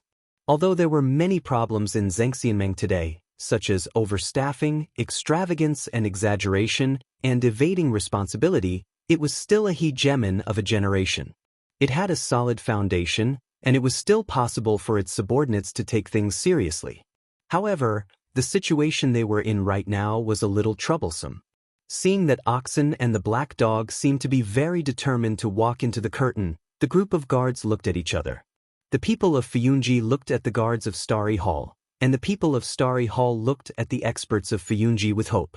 Then, everyone realized that there was nothing they could do. In the end, someone from the Starry Hall shouted, "Hey! Can you guys from Fuyunji block them?" There were many people on Fuyunji's side. Soon, someone replied, "Why? Why aren't you guys attacking?" The guard of the Starry Hall actually laughed. He seemed to be taking pleasure in their misfortune. He said, "These two bastards came from your floating clouds office, right?" The guards of Fuyunji were instantly speechless. Oxen was perfected Lord Tianlan's spiritual beast, and the black dog was the pet of perfected Lord Tianlan's only disciple, Lu Chen. Needless to say, the master and disciple status was high, but they both liked to keep pets. This was something that could not be refuted. Helpless, when they saw the people from the Starry Hall retreating, the guards from the Floating Clouds Agency had no choice but to walk over. About 10 of them lined up in a row and formed a human wall, blocking the green bull and Atu's path. The green ox looked up and stopped in his tracks. Atu poked his head out from behind it to take a look, and was instantly a little angry. This fellow had recently been used to being arrogant with the green ox, and this was the first time he saw someone daring to block his way. He jumped out, bared his snow-white fangs, and roared at the person in front of him, baring his teeth in a fierce manner. His meaning could not be more obvious. "You blind people, get out of our way. Don't block our Lord Ox and Lord Dog from taking a stroll." The guards of the Floating Clouds Agency all had bitter expressions on their faces. One of them lowered his voice and whispered, "I say, this is Lord True Immortal's spiritual beast. Isn't it extremely powerful? If it gets angry, won't we be in trouble?" When the people next to them heard this, their expressions became even worse. This situation could be said to be the worst.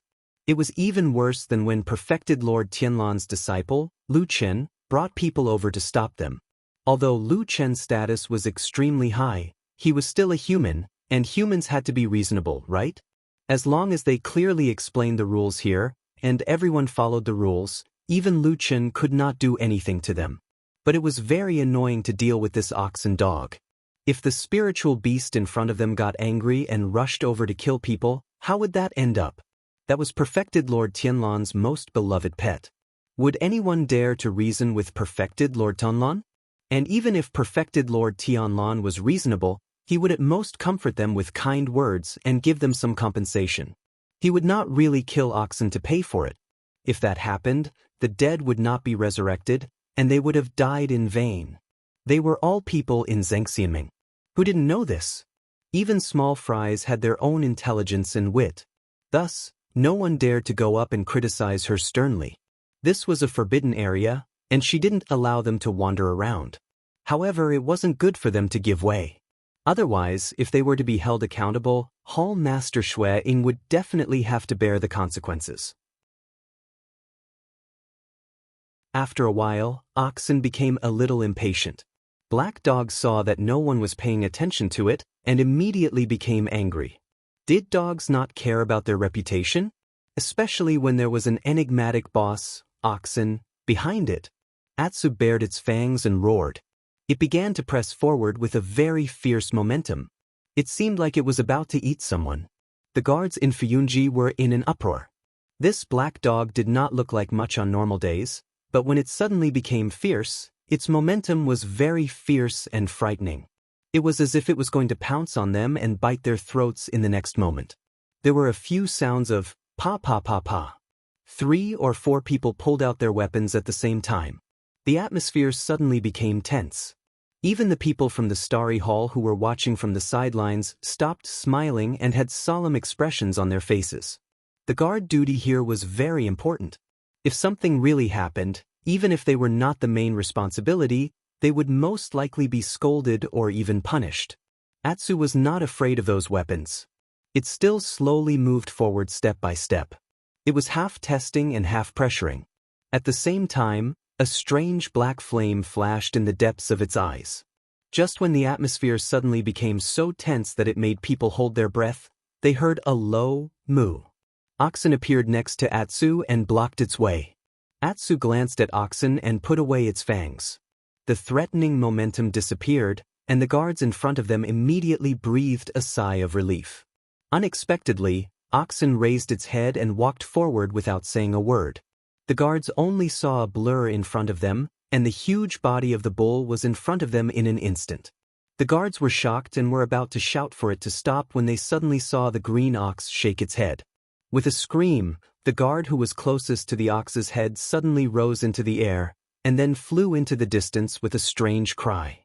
With a bang, he smashed into a piece of cloth, and then tore off 3 or 4 pieces of cloth at the side. Immediately, the ground was a mess. Dang ding. The group of guards suddenly stood up with a dignified look on their faces. They unsheathed their weapons and surrounded the cow and dog.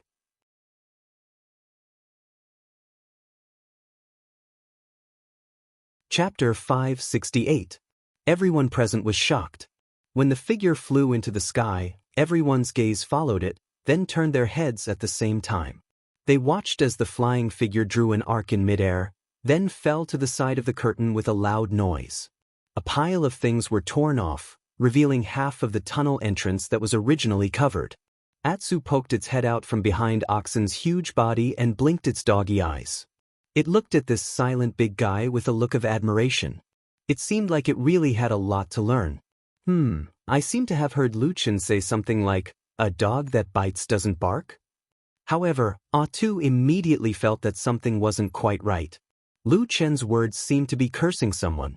For a moment, the dog's mind wandered, and it began to recall the situation when Lu Chen said those words to it. Was it a sarcastic curse? After all, this person was too bad. He was full of bad ideas and would often be tricked. It was better to be careful. Not to mention the fact that Atsu actually dared to be distracted at this critical moment, the guards in front were in an uproar. They immediately pulled out their weapons and surrounded the 2 spirit beasts. However, they could only surround the 2 spiritual beasts.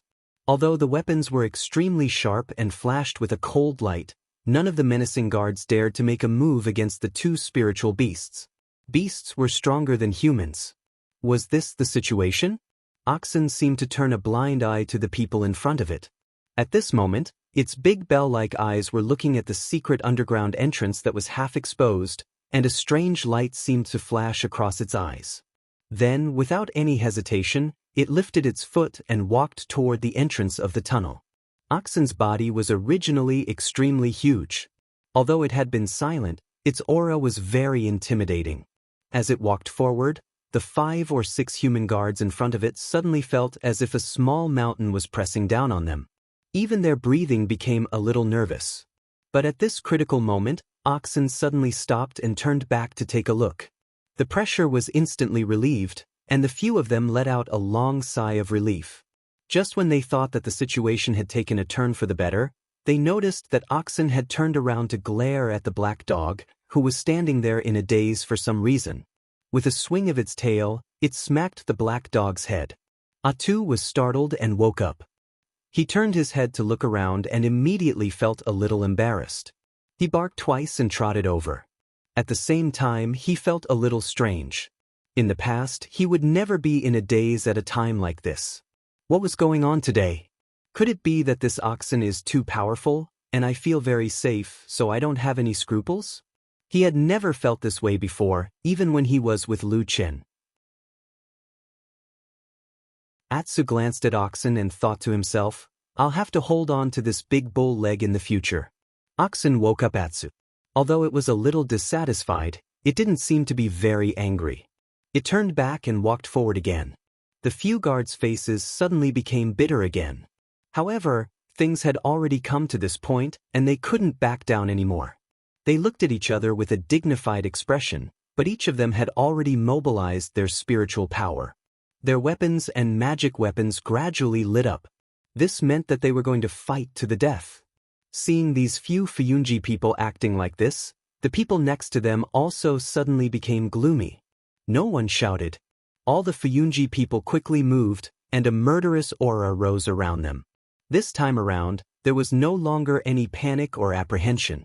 Instead, it was filled with a bloody aura.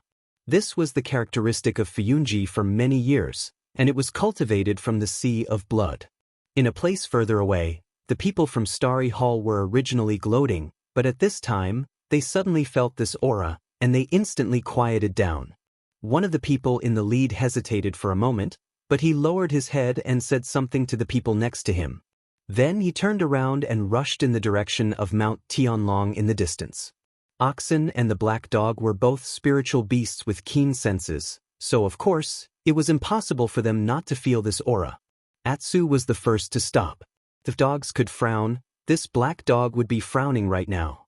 It was willing to wander around with oxen, but after all, it had already gained spirituality and knew Lu Chen's position in Zhengxiaming. To put it bluntly, these people were very likely to be Lu Chen's subordinates in the future. It didn't matter if they bullied them occasionally, but it was completely different to fight or even kill them. Atsu instantly wanted to retreat, and it barked at Oxen.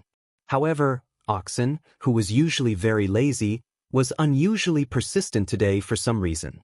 It seemed that it was determined to go to the secret passage. It turned a deaf ear to Atsu's barking. After pausing for a moment, it continued to move forward. Atsu was dumbfounded, but it couldn't just stand there, so it had to reluctantly follow. The people on the other side were waiting. As the two sides gradually approached each other, the street was silent. The situation was still tense, and a battle was about to break out. At this unusually tense moment, someone suddenly coughed behind the street, and then someone scolded, "Stupid dog, what are you doing over there? Hurry up and come over." Oxen stopped, and Atsu instantly turned around. Then, it saw Lu Chen and Old Ma walking over from the street. Their faces were very serious, and they seemed a little angry.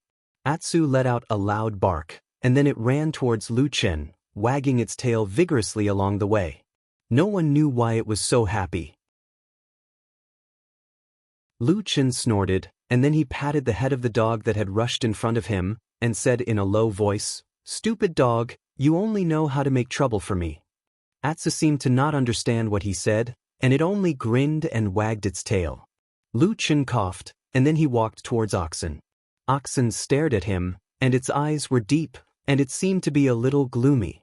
As for the surrounding guards who were nervously holding weapons in their hands, they still looked very stern, and none of them had any intention of putting down the magic weapons in their hands. Lu Chen walked to Oxen's side, and said in a low voice, "I say, the people here are all the damn Baldi's subordinates, don't do anything stupid." Oxen let out a low moo, but it didn't say anything. Lu Chen looked ahead again and he frowned and said, "You want to go down?" This time, Oxen nodded. Lu Chen hesitated for a moment, then he waved his hand to call the guard in front of him, and said with a serious expression, "Do I have the right to go down?" The guard nodded. Lu Chen was perfected Lord Tianlan's disciple, and he was the one who discovered and destroyed the devil cult's lair, so he was definitely one of the few who had the right to go down. Lu Chen said, "Okay, then I'll go down now, and I'll bring these two to have a look." As he said that, he smiled and said, "You don't think that they'll leak the secret, do you?" It was hard to say, since they were spirit beasts, but one of them was perfected Lord Tianlan, and the other was Lu Chen's, so the possibility of them leaking the secret was not high. Moreover, Lu Chen had said it himself, so it could be considered as giving everyone a way out. Therefore, everyone made way, and Lu Chen brought Oxen and the black dog down. Behind them, Old Ma also walked forward, but he was stopped by the guards, who said, "You can't go in." Old Ma was annoyed, and he pointed at the figures in front of him, and said angrily, "I'm not as good as those two beasts?" The guard nodded. "Yes." After saying that, he seemed to feel that his words were a little harsh, so he comforted Old Ma, "Don't be sad, we're the same." After that, everyone felt that it was a little strange, and everyone was a little embarrassed. However, in the midst of the chaos, a petite figure quietly followed behind Lu Chen and the others, and snuck into the secret passage.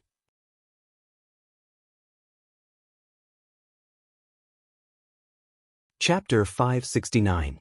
It had been a while since Lu Chen last came to the underground city in the mysterious cave. When he walked through the passageway and saw the majestic underground city again, his heart was still the same as when he first saw this place. A feeling of admiration welled up in his heart along with a slightly strange feeling. The blood-red moon was still floating in the sky, emitting a seemingly endless blood-red light. It seemed that it would never stop, nor would it stop. It was like this blood-red moon had existed in this place ever since Pangu created the world, and had never changed. When the red light shone on him, Lu Chen's body and footsteps paused.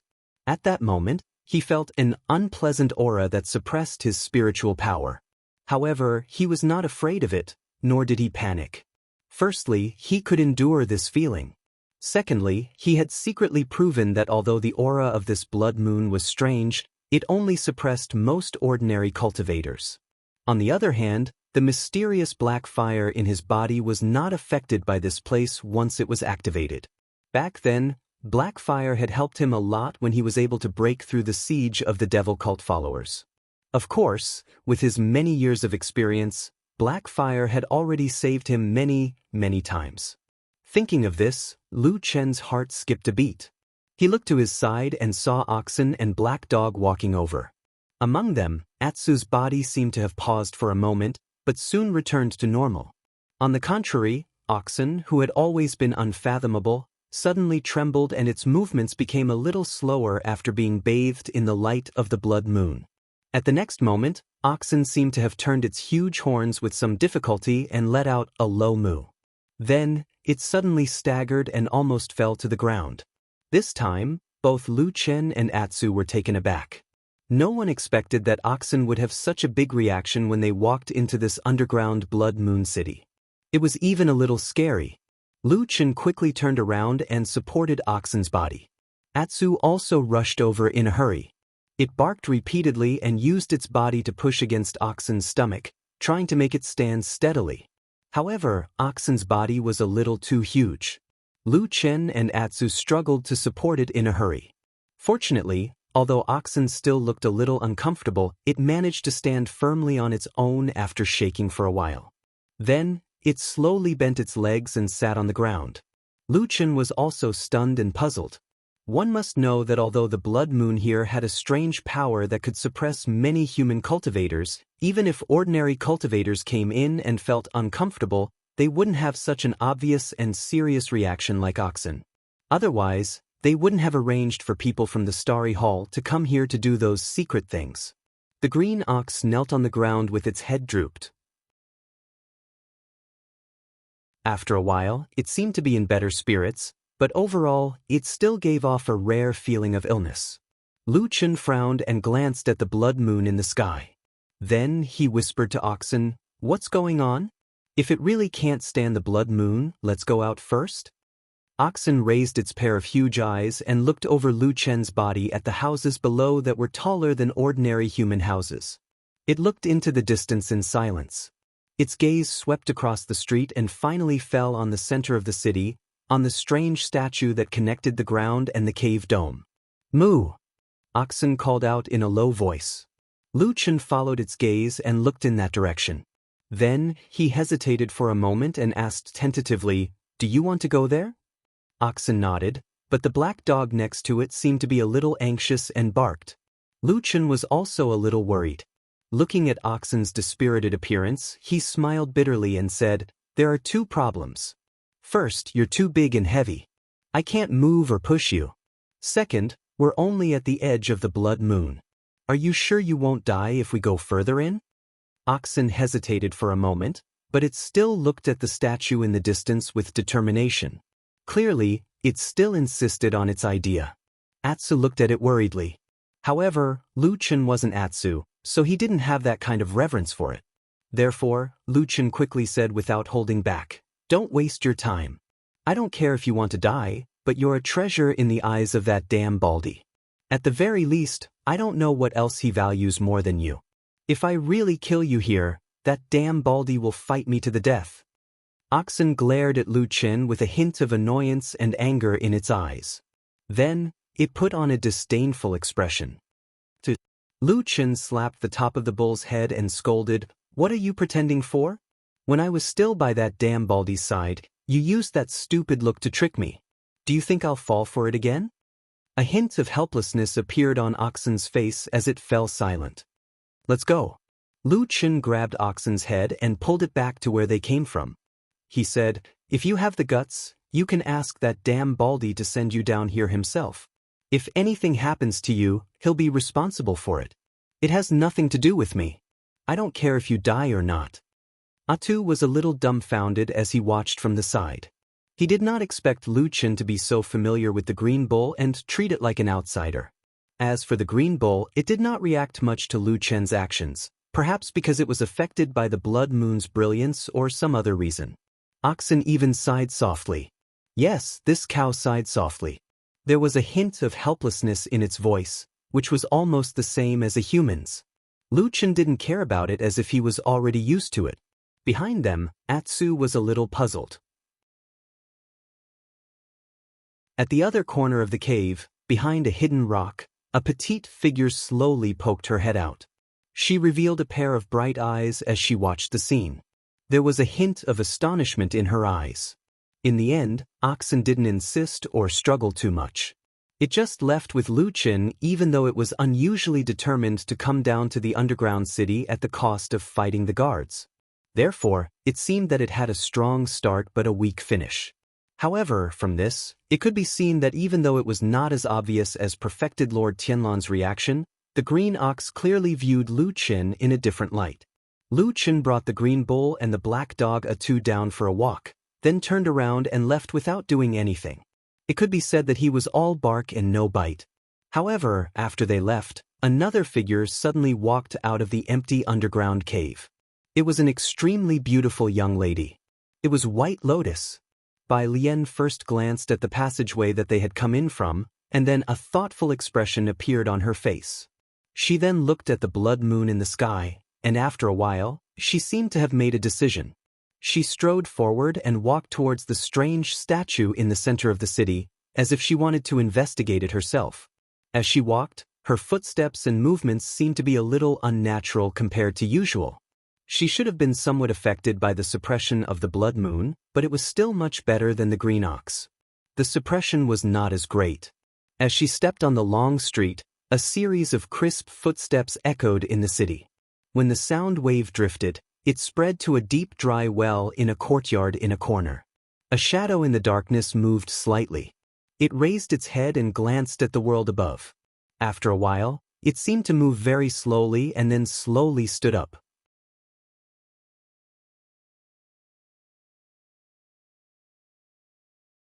Chapter 570. The huge underground cave was now silent. There were no signs of people or animals, including some common underground creatures such as bats and mice. White Lotus didn't see any of them. There was only the almost omnipresent blood-red light that shone down from the blood-red moon in the sky, filling every corner of this place. After White Lotus walked on the long street for a while, she couldn't help but look around. Those tall houses and pavilions were obviously not suitable for humans to live in. Although the old houses were there, the owners were gone. Those empty tall doors and big houses were stained with the color of blood, giving off a strange and eerie feeling, as if in the next moment, some kind of monster would rush out from some dark red corner and pounce on White Lotus. This feeling was very bad and frightening. White Lotus's delicate brows furrowed. She looked a little hesitant, as if she wanted to retreat and leave this place. However, her eyes then looked towards the depths of this underground city. After hesitating for a while, she finally continued to walk towards the tall but strange statue. Since she was already here, she had to take a clear look. This place was tightly guarded by the men of the Floating Clouds Agency and the Starry Hall. There had to be some kind of huge secret hidden underground. White Lotus walked step by step and approached the statue. Along the way, she walked very carefully. At the same time, she secretly felt strange. Logically speaking, the underground territory was so huge. With Zheng Xianmeng's strength and deep foundation in the Immortal City for so many years, it was really impossible for him not to discover the strangeness of this underground. Then, why was this underground city only exposed recently? Could it be that it was really the ancestors of Zheng Xianmeng who sealed this place? Just when White Lotus was puzzled when she walked past the door of a big house on the long street, she suddenly heard a sound. The sound was very soft and not very loud. However, because the surroundings were too quiet, it became especially clear and White Lotus heard it immediately. White Lotus immediately stopped in her tracks. Her expression changed slightly and she turned towards the house. The big house looked no different from the other houses that they had passed before. Looking from the door, it was also empty, and there was nothing suspicious about it. However, White Lotus didn't think that what she just heard was just an illusion. She heard it very clearly. She stood in the same place and stared at the depths of the house. For a moment, she was a little hesitant. Should she go in or leave this place? This underground city was so strange. Obviously, it was very likely that there was something strange and terrifying hidden here. However, White Lotus immediately remembered that Lu Chen had brought oxen and black dog here. Judging from their actions and expressions, they didn't seem to feel any signs of danger here. Even if Lu Chen could act, oxen and black dog definitely couldn't. White Lotus lifted her foot and wanted to walk towards the house, but she immediately put it down. After hesitating for a few times, she couldn't make a decision in the end. It could be said that her heart was in a dilemma. However, at this moment, White Lotus glanced at the ground in front of her and was suddenly shocked. At this moment, other than the red light shining on her body and drawing out a shadow on the ground, there was actually another shadow behind her. It was taller and longer than her, and just like that, it appeared behind her without a sound. White Lotus's body instantly turned as cold as water. She even held her breath. Lu Chen brought oxen and black dog back to the surface. Seeing that they came out of the tunnel so quickly, the guards who were originally discussing among themselves were a little surprised. At the same time, many of them had a look of relief on their faces. In any case, in this short period of time, the most they could do was to go down and take a look at the scenery below. After that, they would have to hurry back. In such a short period of time, they probably wouldn't be able to do anything bad even if they wanted to. Everyone had a heavy responsibility on their shoulders, so it was better to avoid trouble. Immediately, someone came over to greet Lu Chen politely. Lu Chen responded with a few perfunctory words and then turned to look at Oxen. After leaving the light of the blood moon underground, Oxen's mental state was obviously a lot better. However, its head was still drooping, and it seemed to be a little dispirited. Lu Chen thought for a while, then left the tunnel entrance with Oxen and Atsu. On the way, he greeted Old Ma who was standing on the side. Old Ma rushed over and said with a surprised expression, "What happened? You came out so quickly?" "I'll tell you in detail later."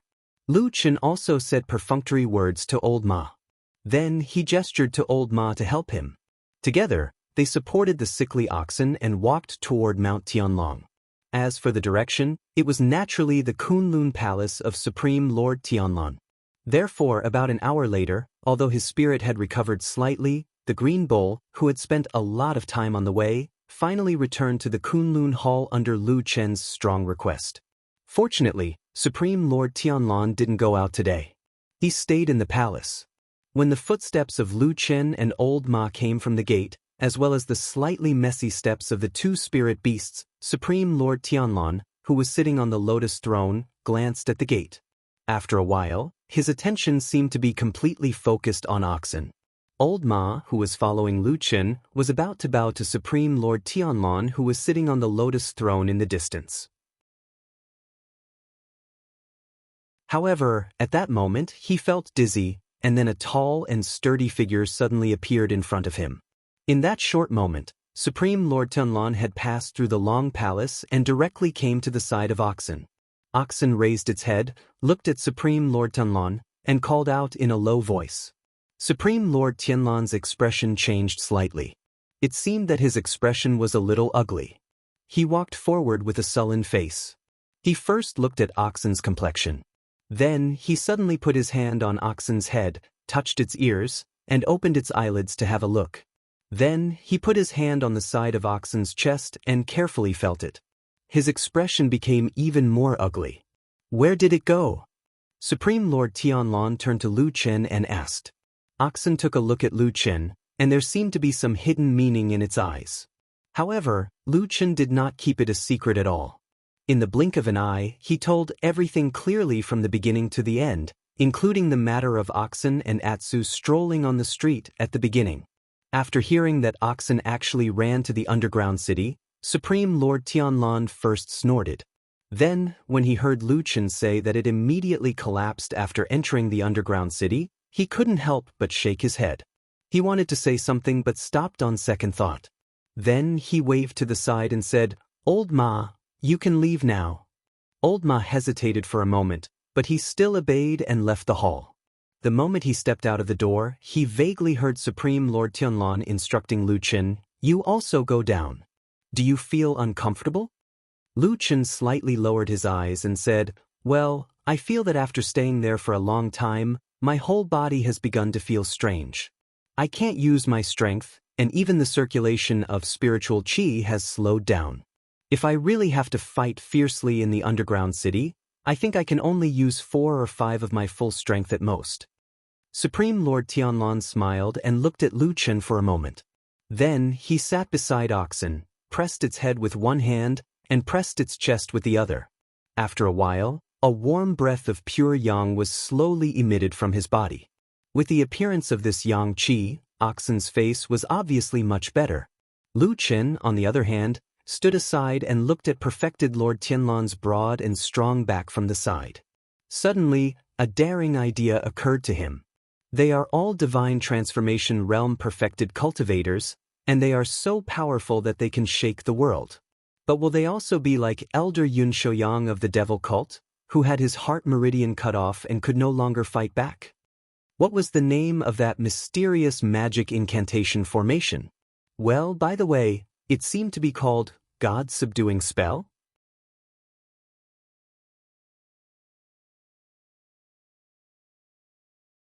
Chapter 571. At that moment, Lu Chen was a little absent-minded. Just now, he suddenly realized that it had been a long time since he recalled what happened in the Barren Valley. Once upon a time, he always felt that that memory was accompanied by unforgettable pain, which was deeply buried in his heart and would haunt him for the rest of his life. He would never be able to find peace and forget it. After all, every time he suffered the pain of being burned by the black flames, he would recall the people and events of the past, as well as the blood on his hands, as well as the things he had seen in those dark times that he did not want to recall. However, now that it had come to this, he realized to his shock that he had underestimated time in the end. No matter how deep the pain was, it would be relieved with the passage of time. If people were not repeatedly reminded of it, perhaps those memories would be quietly erased from the depths of their consciousness. Who would deliberately recall those painful memories, unless it was the kind of unforgettable hatred that had been engraved in their hearts? Young children used to naively think that they would remember every beautiful moment and tell themselves that this moment was so important that they would never forget it. Then, when they grew up and looked back on the past, they found that everything had been covered by the dust of the past, and they could no longer recall the memories of those years. However, they still remembered the solemn and beautiful feelings of the children. "What's wrong with you?" Suddenly, the voice of Supreme Lord Tianlong came from the front, awakening Lu Chen from that somewhat bewildered state. He turned around and saw that Oxen, who had been lying on the ground sickly, had now stood up and seemed to be in much better spirits. He didn't know what method Supreme Lord Tianlong had used just now, but it was like a miraculous cure that had instantly freed Oxen from the state of being suppressed by the aura of the blood moon. After looking around, Oxen walked to its favorite seat at the side of the hall and lay down. Atsu followed it and wagged its tail gently, looking up and down curiously at Oxen's body, as if it was very surprised by this magical change. "I'm fine." Lu Chen naturally changed the topic. Looking at Oxen, he asked Supreme Lord Tianlong, "What's wrong with this bull?" Although the underground blood moon was strange, It shouldn't be to this extent. These days, quite a number of human cultivators from Fuyunji and Starry Hall have gone down there. Some of them have high attainments, but I have never heard of anyone having such a big reaction like this one. Perfected Lord Tunlon took another look at him and said indifferently, I'm not sure either. Perhaps the blood moon suppression on oxen is particularly strong. Lu Chen mumbled, it's strange this time as well. I remember that whenever this cow was in danger, it would always sense it beforehand and avoid it. It's never been in such a sorry state like this. Perfected Lord Tianlon frowned and hesitated. When Lu Chen saw his indifferent expression, he bid farewell and walked out. Watching his disciple leave, Perfected Lord Tianlon's expressionless face gradually changed. He turned to look at Oxen, who was lying on the other side of the hall. He then slowly walked over and sat down beside Oxen. His expression gradually became a little strange, abnormally complicated, and mixed with some inexplicable emotions. In the quiet hall, after a long time, there seemed to be a sigh. Then someone said faintly, Are you already old? In the mysterious underground city shrouded by the light of the blood moon, White Lotus felt cold all over, as if she had fallen into an ice cellar. She stared at the shadow reflected on the ground in front of her. Other than her own shadow, there was another shadow that was even bigger. This was an underground world that was so quiet that it could even be said to be dead. Under the blood-red light, there seemed to be no living creatures here. As long as the human cultivators in Zhengxianmeng did not come here, there would be no human figures, no animals, and not even a common plant. Under the blood-red light, even the omnipresent sounds of insects could not be found. Therefore, it was hard not to associate the figure that suddenly appeared in this place with something like a demon or a ghost. For White Lotus, that short moment felt like a particularly long and torturous time. Her hands seemed to stretch forward in a panic, but she did not look back. Suddenly, she let out a low shout, and her petite body suddenly flew forward. At the same time, she waved her hands backward with force. Then, the surrounding temperature suddenly dropped, and 2 icy snowstorms swept over and hit her back. The mysterious figure seemed to be surprised. Snow Wind Scripture? The Snow Wind Scripture was actually not very famous. In the world of cultivation, more than half of the people had never heard of this thing. However, in the hearts of those who knew about this thing, this Snow Wind Scripture was undoubtedly the most powerful thing in the world.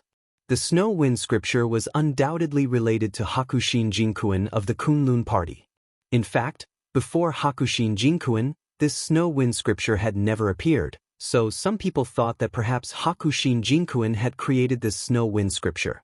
However, there were also people who privately thought that although Hakushin Jinkuin was very powerful, his and Lord Tianlan's master, Master Tianhong, was the truly amazing heaven's favored one, and most likely inherited it from their master. However, this mysterious and unfathomable Tao, art, and divine power seemed to have always had a bumpy fate. When Perfected Lord Baichen was still alive, he did not teach his 2 eldest disciples, who had such great aptitudes. In the end, he only taught it to his last disciple, the young girl White Lotus, who was only about 10 years old.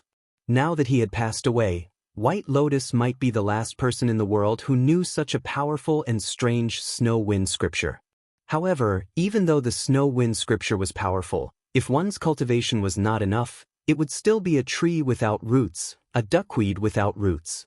After the initial shock, the black figure swayed a few times. Although it seemed slow, it was actually very fast. In an instant, it flashed past the 2 snowstorms that looked like they could freeze a person's flesh and blood, and caught up with White Lotus. White Lotus felt a sharp aura locked onto her back like a blade. That feeling of uneasiness and danger grew stronger. In a moment of desperation, she was about to make another killing move when suddenly her vision blurred. That black figure appeared in front of her like a ghost. White Lotus was shocked, her body could not stop and crashed forward. But at this moment, her eyes suddenly flashed past a ferocious mask with a green face and long fangs. The person who appeared in front of her was wearing this mask. White Lotus's heart suddenly tightened. At that moment, she suddenly thought of a person, that person, although she had never seen him but she had heard of him countless times in Zhengxianming. Elder Ghost of the Evil Faction.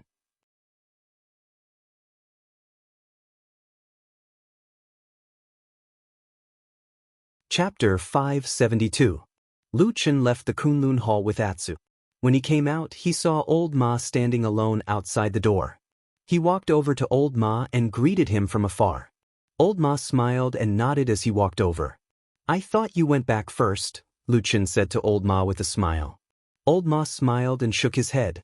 He glanced in the direction of the Kunlun Hall and then looked at Lu Chen with a questioning look. Lu Chen shook his head, indicating that there was nothing inside. Old Ma grunted in acknowledgement. Then he said to Lu Chen, "Oh, by the way, Hall Master Shui from the Floating Clouds Division sent someone to look for you. He wants to invite you over to discuss something." Lu Chen was startled and said, "What did they say?" Old Ma said, "That's nothing, but I saw that the messenger who came just now looked normal. He didn't look anxious or anxious. I don't think it's anything urgent." Lu Chen nodded. Thinking that there was nothing urgent at the moment, he walked towards the Fuyunji Hall. Not long after, they arrived outside the Fuyunji Hall. After all, this place was not too far from the Kunlun Hall. Someone had already announced their arrival. Not long after, they politely invited Lu Chen and Old Ma in with Shui Ying's orders. As for the black dog, it didn't follow them in. Recently, the dog didn't seem to like this kind of grand and spacious hall very much. It didn't want to go in easily, so it ran away on its own. Lu Chen and Old Ma didn't care about this. The black dog was getting smarter and had a backer. No one on Mount Celestial Dragon would deliberately make things difficult for it, so it ran around freely. After a while, the two of them were brought to the living room of the Fuyunji Hall. Shui Ying sat there and waited, but what surprised Lu Chen and Old Ma was that there was another person in the room. It was Chen He, who had been betrayed by Lu Chen from the devil cult. Logically speaking, there were many reasons why Chen He would betray the evil sect and attack his old master, but Lu Chen's role was undoubtedly at the top of the list. Without Lu Chen, Chen He might have died in Fuyunji's prison, and not become an honored guest of Fuyunji after betraying the devil cult. It was precisely because of this that Chen He spent most of his time by Lu Chen's side when he first defected, showing his loyalty to Lu Chen. In the eyes of outsiders, he was the new generation of Lu Chen's henchmen. However, for some unknown reason, after the Fuyun Company had schemed for a long time and finally dealt a heavy blow to the evil cult, almost completely uprooting this malignant tumor from the huge immortal city, Lu Chen, intentionally or unintentionally, began to distance himself from Chen He. Usually, they were just acquaintances who nodded at each other and did not really have the intention to accept him as a confidant. This was out of many people's expectations, including the leader of Fuyunji, Shui Ying, and Chen He himself. They all thought that Lu Chen would naturally expand his power. Shui Ying was very vigilant about this, and Chen He was very excited. He couldn't wait to become Lu Chen's core team. When Lu Chen truly inherited the foundation of Lord Tianlan, he would be able to soar to the sky. So, during that period of time, Chen He did everything possible to express goodwill to Lu Chen, and worked hard to leave a good impression on his future boss. Of course, the final result was not bad, but he did not catch Elder Ghost, so it was not perfect. Maybe it was because of this that Lu Chen hated him? Chen He could not help but think so. He was a defector, and in terms of experience and strength, he could not compare to the people on Fuyunji's side. In order to survive, there were almost no surprises in the choice he had to make next. He quickly approached Shui Ying, and after Shui Ying slightly relented and showed some intentions, he officially defected to her side. Seeing Lu Chen and Old Ma walk in, Shui Ying and Chen He also stood up, a smile on their faces. Shui Ying's smile was calm and light, elegant and polite, while Chen He's smile was a little more enthusiastic, and he even took the initiative to greet Lu Chen and Old Ma. Lu Chen also smiled, seemingly not minding Chen He's action of approaching Shui Ying. After exchanging a few words of modesty with him, Lu Chen smiled and sat down on his seat. He then smiled at Shui Ying and said, "Hall Master Shui, why have you called me here today?" Shui Ying nodded, not intending to beat around the bush, and said, I heard that you plan to tell the true Lord that there is a lack of manpower in the Western continent to hunt down the remnants of the devil cult, so you want to send old Ma there? Lu Chen's eyes flashed, but his expression did not change. Instead, it was old Ma who was sitting beside him who was faintly surprised, not quite understanding why Shui Ying suddenly brought this up. At this moment, Lu Chen said, "Yes, I have already mentioned this to Master, and wanted to send old Ma over. But Master said that the Immortal City also needs a lot of manpower, and it is not appropriate to send too many people out, so he declined." Shui Ying nodded, looked at Lu Chen, and said with a smile, "It's like this, I invited junior brother Lu here today because there is something I want to tell you. The matter of hunting down the evildoers of the devil cult in the Western continent is indeed very important, and it is true that there is a lack of manpower there. So after thinking about it, I have decided to send Xinhe over. He has been to the Western continent before, and has had a lot of contact with the local devil cult demons, so he is the best candidate for this task." Lu Chen and old Ma's expressions changed slightly, and then they looked at Xinhe together. They saw Xinhe smiling as if nothing had happened. Lu Chen frowned, and he pondered deeply for a moment before he said, "You have to personally tell Master about this matter. I have already reported it to Lord True Lord." Shui Ying smiled and used a gentle voice to interrupt Lu Chen's words, and said, "He has approved." Lord True Lord Tianlong had approved Shui Ying's request? Lu Chen's expression changed again, and he could not help but look up at Shui Ying's smiling face. After a while, he said, "That is good." Then he turned to look at Xinhe, and this time his face was full of smiles, and said, "There are a lot of evildoers in the Western continent. Brother Chen will have to work hard in the future."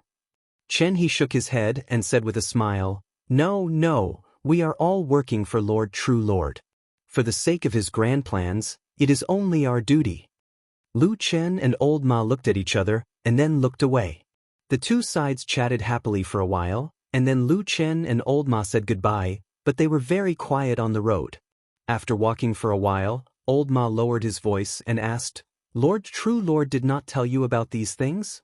Lu Chen shook his head, and just as he was about to speak, he found that he and old Ma had walked to the row of houses where the elite disciples of the Kunlun party were. Lu Chen was silent for a moment, and looked at the familiar house and suddenly asked, "White Lotus is still living in Su Qingjuan's house, right?" Old Ma grunted and was about to say something when he suddenly saw someone coming from the road in front of them, and turned into the row of houses about 100 feet away from them. From afar, it was He, who they had not seen for a while. Old Ma frowned and muttered, "That person's cultivation is not bad, he seems to have a fierce murderous aura."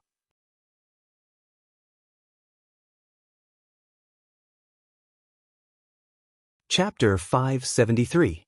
He didn't seem to notice Lu Chen and old Ma coming from afar. He turned into the back of the row of houses expressionlessly and soon disappeared. Lu Chen glanced at old Ma. Old Ma thought for a moment and said, "He should also be living here. Among the group of people that the Kunlun party transferred here last time, Fiyunji has basically gathered and settled down. But I can't remember which room he lives in exactly now." Lu Chen nodded slightly and didn't say anything. In Kunlun sect, he was a proud son of heaven with boundless glory, an outstanding talent among the young generation of disciples, but after coming to the Immortal City, because the true Immortal Alliance had gathered the most outstanding talents in the world, not to mention others, there were 5 to 6 deity transformation stage perfected cultivators who stood at the peak of the human cultivation world, and there were even more nascent soul stage perfected cultivators, who would pay special attention to one of the countless Jindan stage cultivators. In a place like the Immortal City where all the power and precious resources in the world were gathered, to a certain extent, the importance of the cultivation of an ordinary cultivator was much less than in other places. The people here were more used to looking at a person's background and identity to judge his strength. This was a kind of alienation, but also a kind of reality. For example, Lu Chen's cultivation and realm were obscure and hard to understand. On the surface, he might not be stronger than He, but in the Immortal City, his reputation was undoubtedly 100 times better than He's. Whether it was Lu Chen or old Ma, they both had a lot of troubles at the moment, and he had never done anything out of line or eye-catching since he came to the Immortal City, so they didn't care about him. Because of the incident with He Gang, Lu Chen naturally had a kind of vigilance and alienation towards He Yi, but now he didn't have any thoughts of targeting this person. The past was over, and the secrets were covered in dust. No one would ever mention the past again. Lu Chen shook his head slightly, tossing those memories aside. He then said to Old Ma in a low voice, "Just now in Fuyunji, you didn't show any dissatisfaction in front of Blood Warbler, did you?" Old Ma was startled. His expression turned solemn, and he recalled for a while with some seriousness. Then he shook his head and said, "No, from the beginning to the end, I had a smile on my face. There was absolutely no anger or annoyance on my face." Lu Chen glanced at him, snorted coldly, and said, "So you are unhappy in your heart?" Old Ma rolled his eyes and said, "If it were you, would you still be happy?" "Of course not." Lu Chen admitted to this point very straightforwardly. Then, his expression darkened slightly as he said, "Blood Warbler called Chin He over in front of us and purposely brought up this matter. Could it be that she's trying to show off to us? Recently, she has been getting more and more out of hand." Old Ma frowned. His first reaction was not to reply, but to look around first. Seeing that there was no one around them, only the two of them, he let out a sigh of relief. Then he said in a low voice, "Even if you want to complain, let's find a safe place with no one to curse, okay?" "There is no one around here," Lu Chen said calmly. "Otherwise, Atsu will find out." "Atsu?"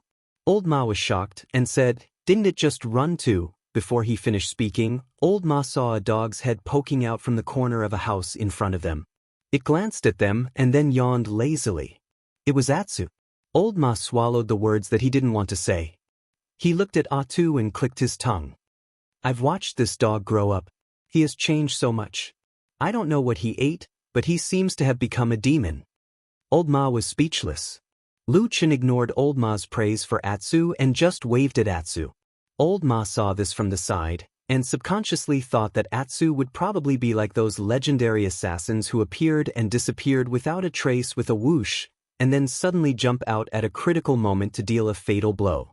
In the end, the black dog lay on the ground and buried its head between its two front paws. It looked like it was sunbathing and getting ready to sleep. Lu Chen's movement froze and he cursed. It sounded like he was exasperated at Old Ma's failure to meet his expectations, but other than that, he did not express anything else. He pulled Old Ma and continued to walk forward, but he still lowered his voice. "What are you thinking about?" Old Ma was quite straightforward and said, "Right now, the entire Floating Clouds agency knows that I'm one of your people. However, True Monarch has prevented me from leaving, yet you've agreed to Blood Warbler's request. Isn't this somewhat inappropriate?" Lu Chen was silent for a moment and said, "The damn Baldy has always been strange, and his actions are always unexpected. It is hard to say." After a pause, Lu Chen said, "However, I have been in the limelight recently, and Shuang has been in charge of Fuyunji for many years. She has always been known as the #1 person under Tianlan. The damn Baldy probably did this because he weighed the pros and cons." Old Ma sighed and said, "Is he sacrificing a small fry like me to comfort the other side?" Lu Chen glanced at him and said, "Don't talk nonsense about sacrifice. I didn't ask you to die." Old Ma smiled bitterly and said, "Fortunately, those big shots outside don't know about our little business. Otherwise, if they send someone to kill him, how are you going to defend yourself in front of perfected Immortal?" Lu Chen also laughed and said, "What's the big deal? I will just say that you did it." He patted Old Ma's shoulder and said with a smile, "Anyway, you are already dissatisfied. You have the motive, and we don't want to talk about the means. The murderer is you." "Bah!" Old Ma spat angrily, "You are the most useless boss I have ever worked for." Lu Chen laughed. He sat in his room. The door was closed, the window was closed, and even the curtains were drawn, so the room was very dark and quiet. It was probably because of this that the hearty laughter from outside could be heard from afar, causing him to raise his head and look in the direction of the door. His face was still young and handsome. He was still high-spirited and had achievements that many people envied and yearned for. He dreamed that one day he could become the second Lu Chen, and then he would have no regrets in his life. But in He Yi's heart, there was a lot of regret and hatred. In fact, sometimes he also had some doubts. His achievements were obviously good enough, but he was always not satisfied. He lowered his head. The dim light fell on his face, only illuminating half of his cheeks. He seemed to be sitting in the boundary between light and darkness. He seemed to be thinking, but also seemed to be hesitating. He was like a child standing on the edge of a cliff. In front of him was the most beautiful flower in the world, but below his feet was a bottomless abyss. Should he take this step? He slowly pulled out his long sword. The sword light reflected in his eyes, like a ghost in the dark. He didn't know how long he sat like this. It was quiet around him until the sky outside the room darkened and his room was completely plunged into darkness. Late at night, He Yi slowly raised his head, stood up with his sword, and then opened the door and walked out.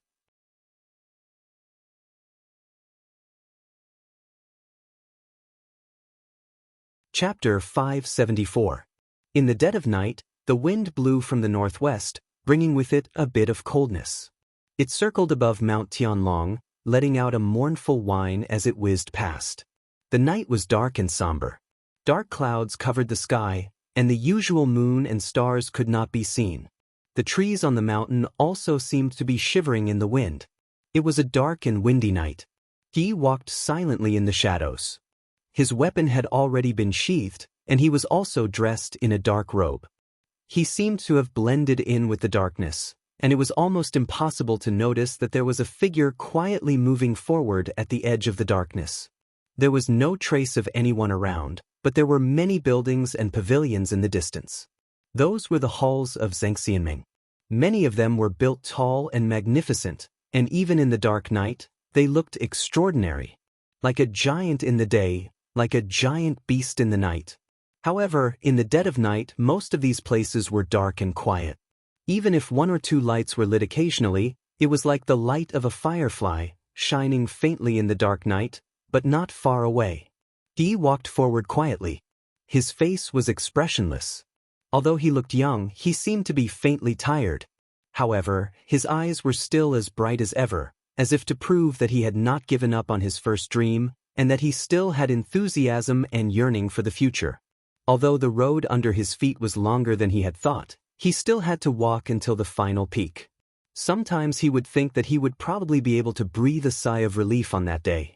His younger brother had died so early and so miserably. Now, he was the only one who could fulfill the wishes of the two brothers when they first climbed up Mount Kunlun.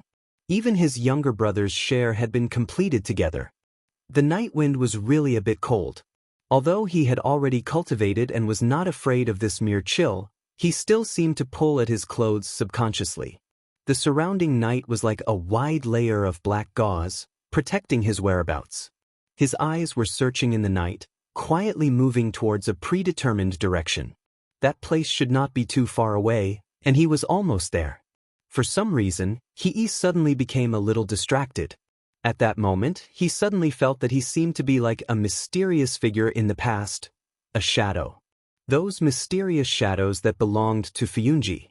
Fuyunji was the most powerful hall in Zhangxianmeng, and those mysterious and strange shadows hidden in the dark were its most terrifying power. There were many kinds of shadows, but in the eyes of outsiders, there were two kinds that were the most terrifying. One was the killer, and the other was the spy. An assassin in the darkness could kill anyone, but an insider would destroy everything that was originally as firm as a rock. What's more, in the legends, the things hidden in the depths of the Floating Clouds Agency, the most terrifying shadows, had already combined these two identities into one.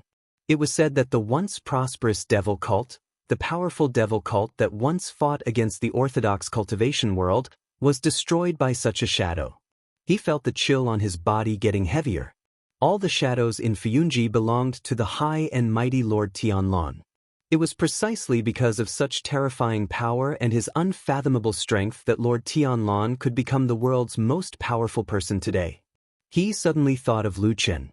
Of course, he was not unfamiliar with that person. In the past, he had several disputes with this person, and even in the depths of the southern land of chaos, he once killed this person and knocked him out of Longchuan. Of course, he thought that this person was already dead, and he was very proud to repay Lord Tianlan, looking forward to using this merit to move the Divine Transformation Lord's heart, so that he would accept him as a disciple. In the end, none of this happened. He used to be very confused, but a few years later, on Mount Celestial Dragon, he saw with his own eyes the scene of Lord Tianlan accepting Lu Chen as a disciple. His face was calm, but at that moment, his heart was completely filled with despair. After all, the world was full of malice towards people like him who struggled to become immortal. In order to please Lord Tianlan, after a painful struggle, he did not hesitate to kill his master and Dukanjinren, who had raised him into a talent. Until today, he often saw the look his master gave him before he died, and then woke up with a cold sweat all over his body. In the same way, in order to please the bald lord, he spared no effort to hunt him down for thousands of miles, but in the end, not only did he end up in vain, but Tianlan actually accepted Lu Chen as a disciple? What did this mean? It was clear that there was some kind of secret relationship between them a long time ago, but he had been hiding it from him. At the moment when he saw the apprenticeship ceremony, he had never felt the pain of being fooled and humiliated like this. He felt that every smile of the master and disciple was aimed at him, with coldness and ridicule that went deep into his bones. His loyalty to Tanlan and his attachment to Kunlun were silently shattered at that moment. He knew that he had no future in the power of Lord Tianlan, and sooner or later, there would only be an unexpected disaster and an accidental death waiting for him. Even until now, neither Tianlan nor Lu Chen took any action against him. Because he asked himself honestly, if he were in Tianlan's position, he would definitely not let go of an enemy who tried to kill him. He had no way to go, and there was no place for him to retreat. He had to fight to the death. He looked up and saw the house. He came here, to the last destination of the night. In the silent night, the night that enveloped Sky Dragon Mountain was the same as usual. At the beginning, there was no difference, until suddenly, in a hall in the night, a shrill scream rang out. That scream was sharp and resounding, and seemed to carry some anger and doubt. But then, another angry and crisp voice rang out, resounding through the nearby mountains. In the dark night, in a moment, many lights were lit up. In some places that reacted quickly, there were already people holding torches and rushing out, approaching the place where the scream came from. However, before the crowd could get close, there was a sudden change in the dark night. A bright and dazzling firework suddenly shot up into the sky with a shrill scream, shooting straight into the vault of heaven, blossoming with unparalleled dazzling light, and then exploded with a loud bang in the sky. Like a sudden clap of thunder, it caused the mountains to shake, and immediately startled the entire Sky Dragon Mountain. For a moment, in the near and far, countless lights were lit up. It was unknown how many people were awakened from their dreams, and then raised their eyes to look at the sky. When they saw the firework that turned into a brilliant rain of flowers slowly falling from the sky, some were stunned, some were doubtful, and some suddenly changed their expressions. After a moment, suddenly, a low, old voice that seemed to contain infinite power suddenly rang out in the night sky, as if a god had descended, causing the wind and clouds to roll. "How dare you? Who dares to bully my Taihu's daughter?" The mountains shook, and the heavens and the earth were shocked.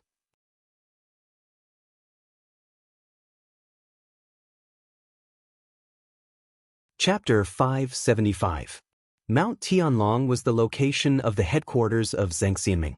As the number one rich and powerful organization in the world and the leader of the righteous path, this place had become the center of the world of cultivation, like the capital of a dynasty.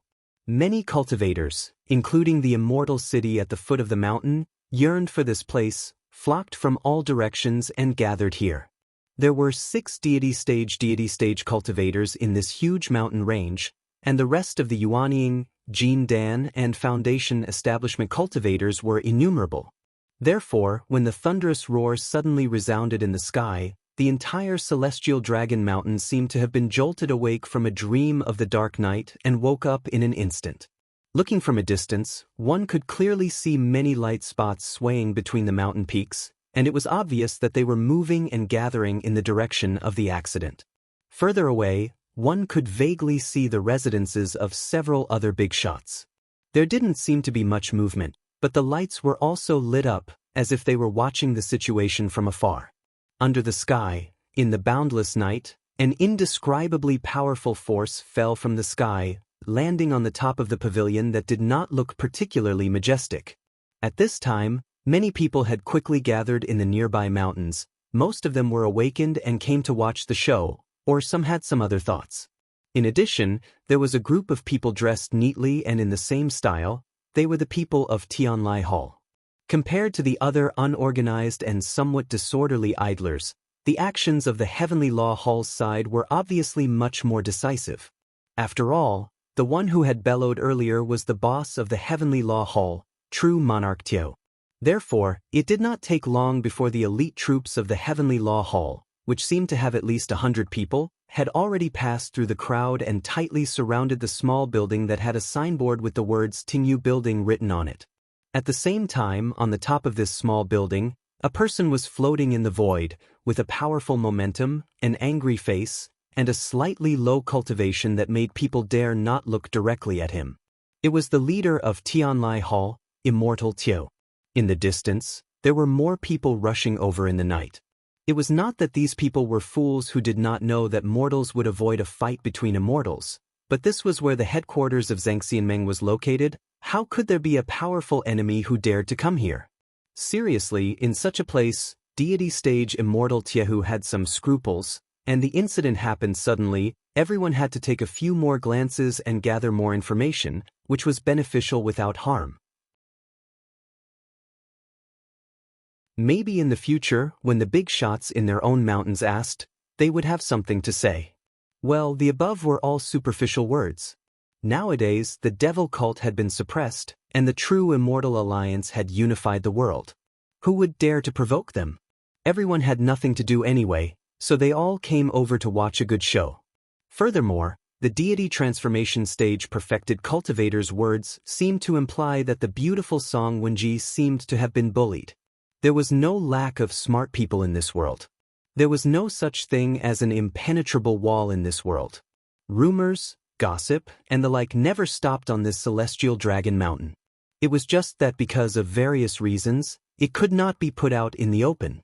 But how could some shady matters in private be completely hidden from people? Therefore, more and more people were curious, excited, and ran over. And those with deep minds had already taken this opportunity to secretly think if there were any opportunities that could be used. Father, the Jianghu building, which was tightly surrounded by the crowd, suddenly came a cry from the inside of the building, which seemed to be tight on the inside but loose on the outside. A moment later, a female figure opened the door of the building and staggered out.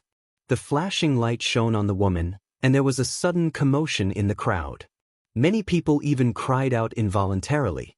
The person who ran out was Song Wenji. However, her current appearance was a little embarrassing. Her originally charming face had lost all color, and her clothes were in a mess. There were a few places where her clothes were torn, revealing her snow-white shoulders and some skin on her chest. Under the light of the fire, she looked haggard and heart-wrenching, but faintly, she had a different kind of charm and beauty. After the hubbub, the crowd soon quieted down again. Some quick-witted people had already gasped and subconsciously looked up at the night sky. Sure enough, Immortal Tiahu, who saw this scene in midair, was so angry that his whole body trembled. His voice was like thunder as he shouted, "Shameless scum, so bold for lust. Quickly come out and accept your death." At that moment, many people looked at the Jianghu building, only to see that there was no candlelight inside. It was pitch black, and they could not see clearly who was inside. However, everyone's eyes were filled with surprise and curiosity. They thought to themselves, how could there be such an ignorant person on Mount Tianlong who doesn't know what's good for him? How dare he touch the exclusive property of a deity transformation stage immortal? Seeing Immortal Tiahu stamping with rage in midair, in such a situation, Unless the other 5 deity transformation stage immortals came out, there should be no one who could protect the life of the extremely bold perverted thief in the building. As for whether the other 5 deity transformation stage immortals would come out or not, there was no need to think about it. Definitely not. For such a thing to come out, how could a true immortal keep his face? Song Wenji cried bitterly at Immortal Jianghu in midair, kneeling on the ground and shaking her shoulders, looking very painful and sad. However, at some point in time, her eyes still swept across the crowd in the distance from the corner of her eyes. Then, she quickly saw a certain person in the crowd, as well as the few expert guards who quietly followed behind that person to protect him. She withdrew her gaze and continued to cry, as if she was really very sad. He looked at the road under his feet. The darkness of the night covered everything, making the road in front of him look very blurry. Just a little bit further and it completely blended into the darkness, as if there was no way to go, but also as if there were countless possibilities, luring him to take that step. The sound of hurried footsteps had already gone far away, and the guards who were set up to protect that person naturally followed. The person who was quietly squatting in the shadows outside the house slowly stood up, like an evil ghost quietly crawling out of the night. The road under his feet was neither long nor short, it was still the same as before, but the person walking had changed. If he turned back now, would it still be too late? This last thought flashed across He's mind, and then he silently shook his head, expressionlessly smiling bitterly to himself in his heart. This world was so cruel. When had it ever given people like him so many choices? Since he had decided he should go, there was no turning back. He pulled out his sword, reflecting a cold light in the night, and then stepped out. In 2 or 3 steps, he reached the side of the wall and then jumped over. Landing noiselessly, in front of him was the bedroom in the backyard, one of which was still lit, not knowing if it had been awakened by the movement just now. He quietly walked to the bedroom door and heard a child call out softly from inside. "Mother, I'm so sleepy." There was a gentle female voice hurriedly comforting him, with a bit of love and warmth. He could even feel the taste of beauty and happiness from it. He slightly lowered his head, looking at the long sword in his hand. The night wind was cold, blowing through his clothes and hair. His hand faintly trembled, but very quickly steadied. After a moment, he took a deep breath, gritted his teeth, and went forward to gently push the door. With a low creak, the door slowly opened.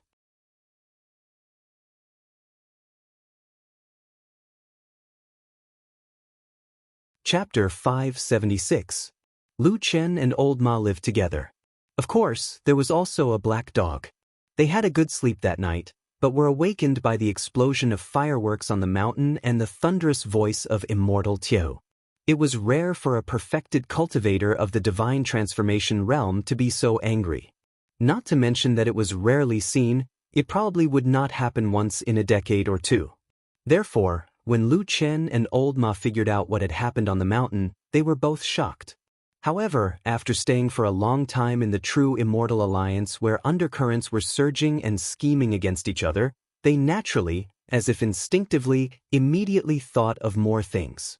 Lu Chen frowned and thought for a while, then asked Old Ma, "When was the last time an old man of the divine transformation realm got angry in public like this?"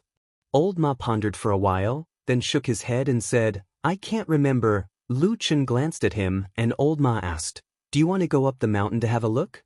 Lu Chen hesitated for a moment and said, "Let's go there. It's already like this, and things will definitely get out of hand. What's the use of not going there? We have to understand what happened." Of course, this was reasonable, and Old Ma also nodded in agreement. In addition, there was another reason that they did not say out loud. In fact, they both knew in their hearts that although there were a lot of outstanding cultivators in Zhengxianmeng, most of them still belonged to the top few perfected cultivators of the divine transformation realm, and there were many conflicts between them.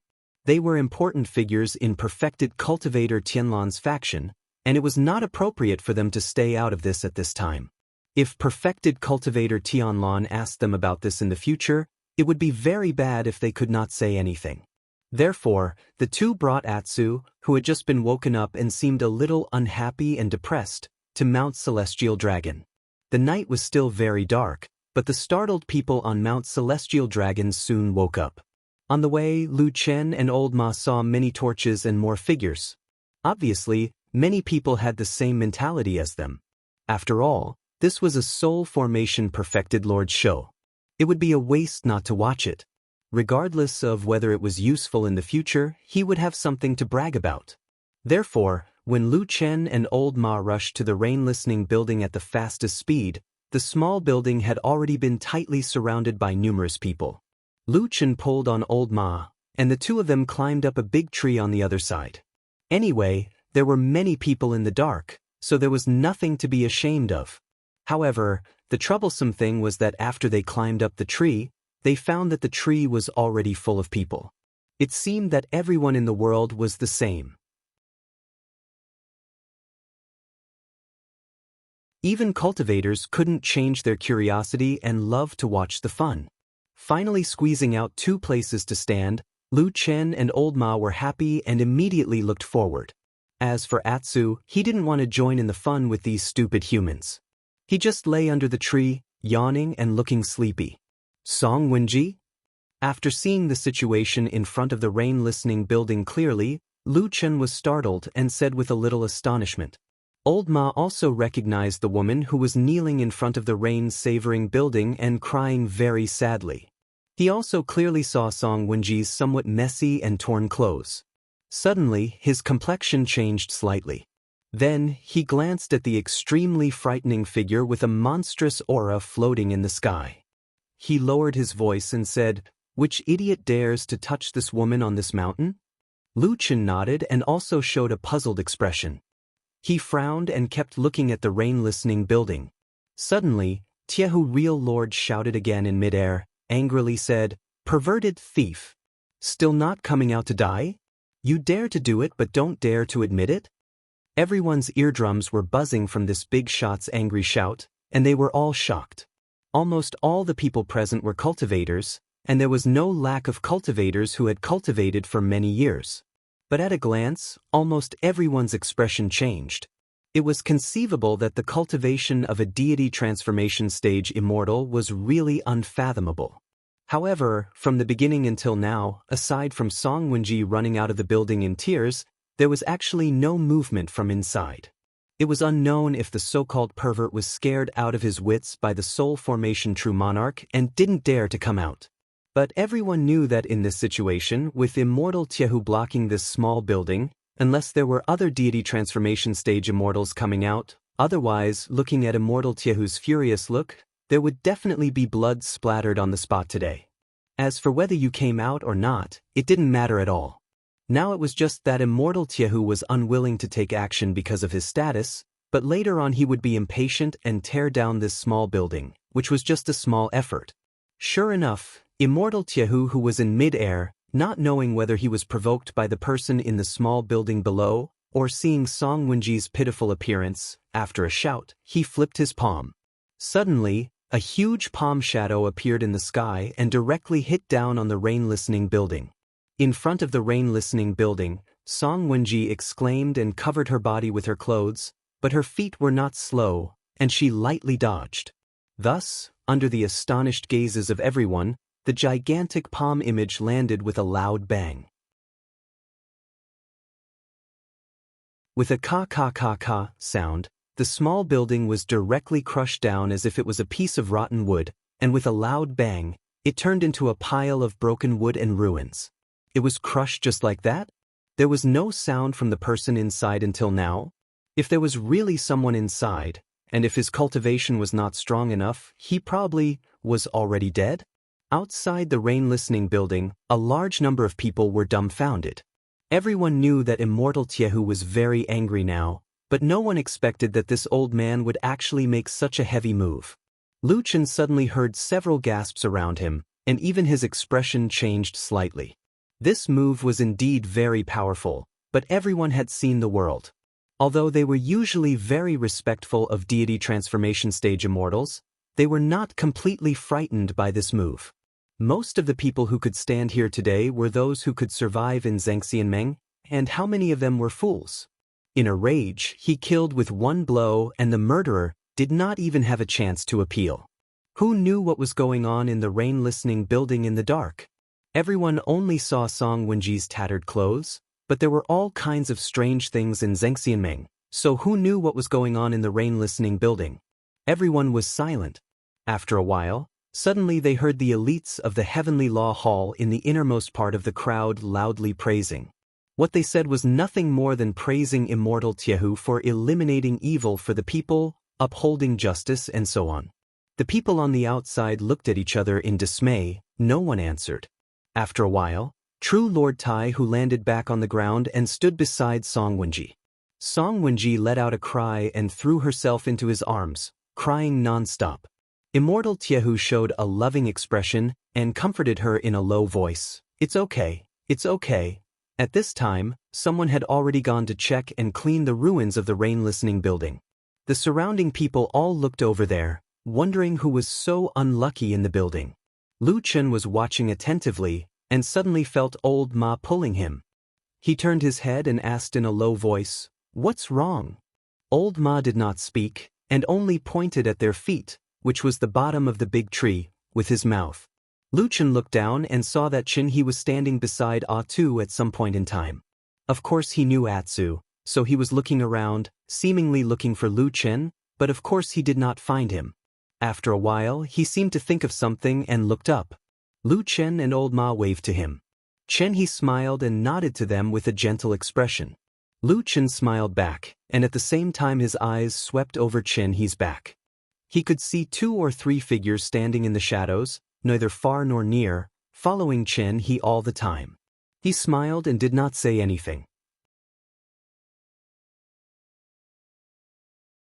At this time, there was a sudden commotion in front, and someone shouted in the ruins. They found a person, or to be exact, a dead person.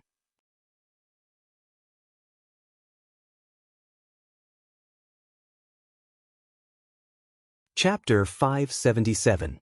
After greeting each other, Lu Chen, old Ma, and He remained standing on the tree. Everyone looked away. Lu Chen had no intention of going down, and He did not show any signs of climbing up the tree. After standing for a while, He seemed to feel that this was not a good place, so he walked to the side and quickly walked into the crowd on the other side. The seemingly ordinary figures behind him also followed him like shadows. Seeing that those people had gone far away, old Ma softly snorted. Lu Chen frowned and said, "What's wrong?" Old Ma said, "This person's ambition is not small. He is not willing to be under someone else for long. He may become a disaster in the future." Lu Chen laughed and turned to look at old Ma. He said, "I didn't expect you to have mastered the mind-reading skill. Come, tell me, how did you see through it in the blink of an eye?" Old Ma said seriously, "We are standing on this branch, but he feels uncomfortable under it and would rather walk away. It is obvious that he is dissatisfied." Lu Chen shook his head with a smile and said, "Don't tell me that you're holding a grudge against him because he snatched something good from you?" "Of course I don't think much of him." Old Ma calmly admitted it. However, there was a solemn expression on his face as he said, "It doesn't matter how he treats me. However, given your current status, if he abandons you and joins Shueying, not only will he not be punished, he will even be given great things. What will others think if they see this?" Lu Chen was silent for a moment, then said with a slightly self-deprecating tone, "They probably think that I have fallen out of favor with that damn Baldy?" Old Ma snorted coldly and did not say anything. When they met by chance just now, both sides were very polite and friendly. But everyone could also feel that the atmosphere between the two was different from before. After he was forced by Lu Chen to join Zhengxianmeng's side, he could be considered a person who knew when to pick up and when to let go. He immediately joined Lu Chen's faction and worked hard for him. He also paid special attention to the matter of hunting down the evil sect. To put it nicely, it was abandoning the dark for the light. To put it bluntly, it was probably turning against him. Of course, Lu Chen's plan had pushed him too far and made him a mortal enemy of the evil sect. He did not have much choice. But now that time had passed, he only seemed to be friendly towards Lu Chen on the surface. Just now when he was under the tree, He even seemed a little unhappy when he raised his head to look at him. Then, if he achieved something in the future and had power and influence, when he faced Lu Qin, would he remember that Lu Qin had also plotted against him? It's so damn hard to live well in this broken place like Zhengxianmeng, Lu Qin suddenly cursed. Old Ma sighed at the side, patted his shoulder with his hand, and then said in a low and sympathetic tone, I understand how you feel, and I sympathize with you. Don't talk nonsense. The whole Sky Dragon Mountain knows that you and I are best friends. If others want to deal with me, they will probably kill you first before killing me. Lu Qin very politely interrupted Old Ma's comfort. Old Ma's expression changed greatly, and then he also cursed something like, what the hell? But these two people were people who had been in this damn Zhengxianmeng for many years, so they quickly put aside those boring and useless emotions and began to discuss the solution later. Looking at your sneaky and thoughtful look, you must have come up with some evil idea in your mind, right? Lu Qin looked at Old Ma and said seriously. Old Ma looked at Lu Qin with contempt, and then said, the things you have done are much more ruthless than me. Anyway, since things have come to this, why not make the first move? Lu Qin didn't think much and shook his head, saying, behave yourself these days, don't mess around. Old Ma frowned and said, when he really goes far away and goes to the western continent, it will be difficult to deal with. Lu Qin said lightly, we haven't really reached the point where we are enemies of life and death. Let's wait and see, no hurry. Moreover, the Immortal Alliance has not been peaceful recently, let's wait and see first. As he said this, he seemed to think of something and looked up at the dark night sky above his head. Old Ma also seemed to understand what he meant. After a moment of silence, he also nodded and seemed to agree with Lu Qin's idea. But he still seemed to be a little unwilling. After smacking his lips twice, he suddenly said, anyway, seeing him like a villain intoxicated by success makes me uncomfortable. If I knew this day would come, I would have let that little girl White Lotus teach him a little more. By the way, I haven't seen White Lotus for a while. Do you know where she went? Lu Qin said indifferently, I didn't see her either. Maybe she is still staying in Su Qingjuan's room and is too lazy to go out. Well, there seems to be a dead person carried out over there. See, his whole body is so soft, even his bones are broken? A deity severing is really powerful, but to be able to do this, hey. The atmosphere in the vicinity of the rain-savoring building on the Celestial Dragon Mountain had always been a little weird. Though nobody stood out to openly question Immortal Jianghu or say anything else, all the cheers and rebukes were from the people of Heavenly Law Hall, which sounded a little weird. Fortunately, Immortal Jianghu did not have the intention to be entangled here any longer. He casually said a few words like, the perverted thief is extremely daring, provoking the Tai Sui, seeking his own death. He then brought along the beautiful and sorrowful Song Wenji and left.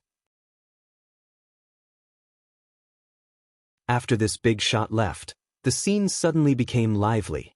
Many people squeezed forward, wanting to see who the dead person was and that there were other clues in the rain-savoring building that had been turned into ruins from time to time, so that they could find out what had happened before. That's right. Even though Immortal Jianghu personally appeared to punish them and intimidate everyone, the intelligent people of the true Immortal Alliance who were used to seeing crafty plots and conspiracies still didn't really believe it on this point. Even a deity transformation stage Immortal couldn't suppress his curiosity and guess. It could be seen that this was the usual atmosphere. However, although Taihu Immortal had left, the people of Heavenly Law Hall still surrounded the place and kept the corpse. Some people were dissatisfied and shouted in the crowd to show everyone which idiot had eaten a bear's heart and a leopard's heart to dare to provoke the young miss of the Heavenly Law Hall. However, the Heavenly Law Hall just turned a blind eye and directly left. The onlookers were naturally full of doubts. They only felt that the incident tonight seemed to be full of strangeness, and that something was not quite right. But since it had come to this, everyone could only gradually disperse. Lu Qin and Old Ma brought Atu, who looked like he had almost fallen asleep again, back to where they came from. While they were discussing this matter in a low voice, they suddenly heard an extremely sharp howl coming from another place on the Heavenly Dragon Mountain. The faces of Lu Qin and Old Ma changed at the same time. The direction from which the sound came was from Fuyunji, and it sounded like an extremely urgent alarm signal.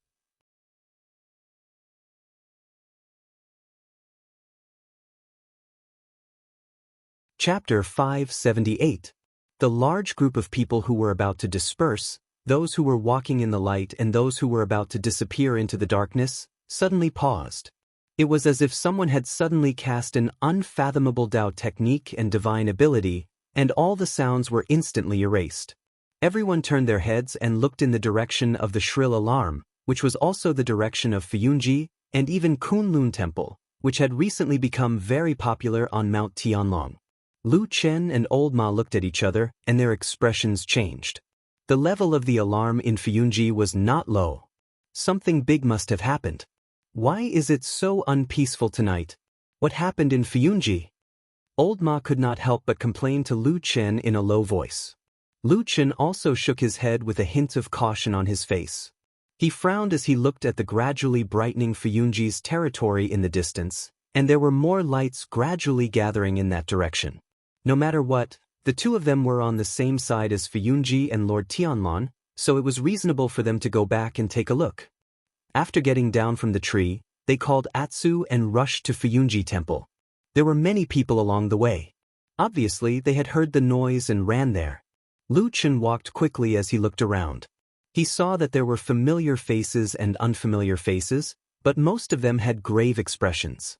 It was as if they were deeply worried about the floating clouds company, or if they didn't do so, they wouldn't be able to express their goodwill. However, who would know what was really in other people's hearts? Maybe some people were burning with anxiety, maybe some people were gloating, and maybe some people just wanted to look on coldly, not caring about the big or small disasters, and only seeing if there was a chance to gain benefits. There must be all kinds of such things.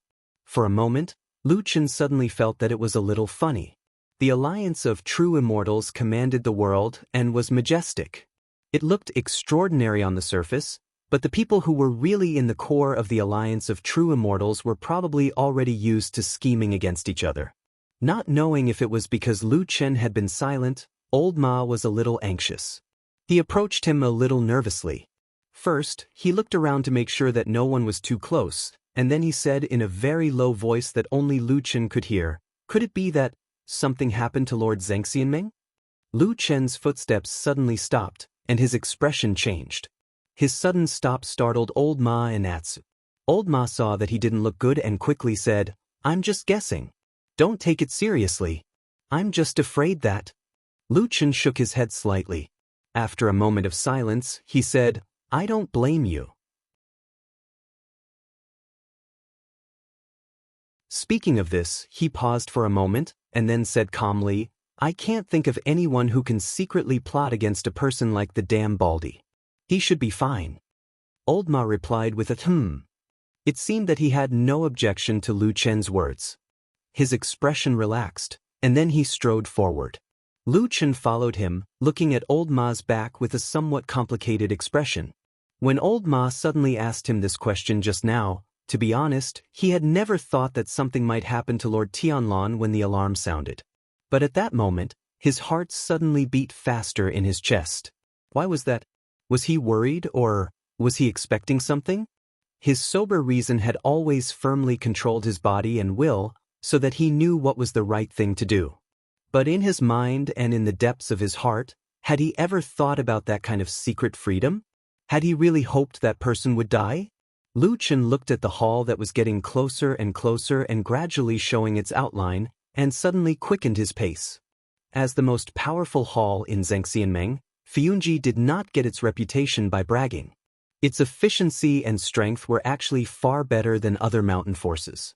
Therefore, when these people just arrived near the edge of Fuyunji's territory, they found that the situation here was not quite the same as in the rain-savoring tower. The people of Fuyunji had completely controlled the surroundings. They were heavily guarded, and the atmosphere was somber. Everyone was blocked outside.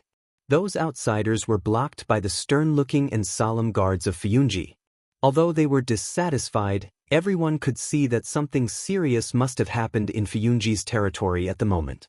If there was a dispute, the arrogant soldiers of Fuyunji would not be polite and show mercy.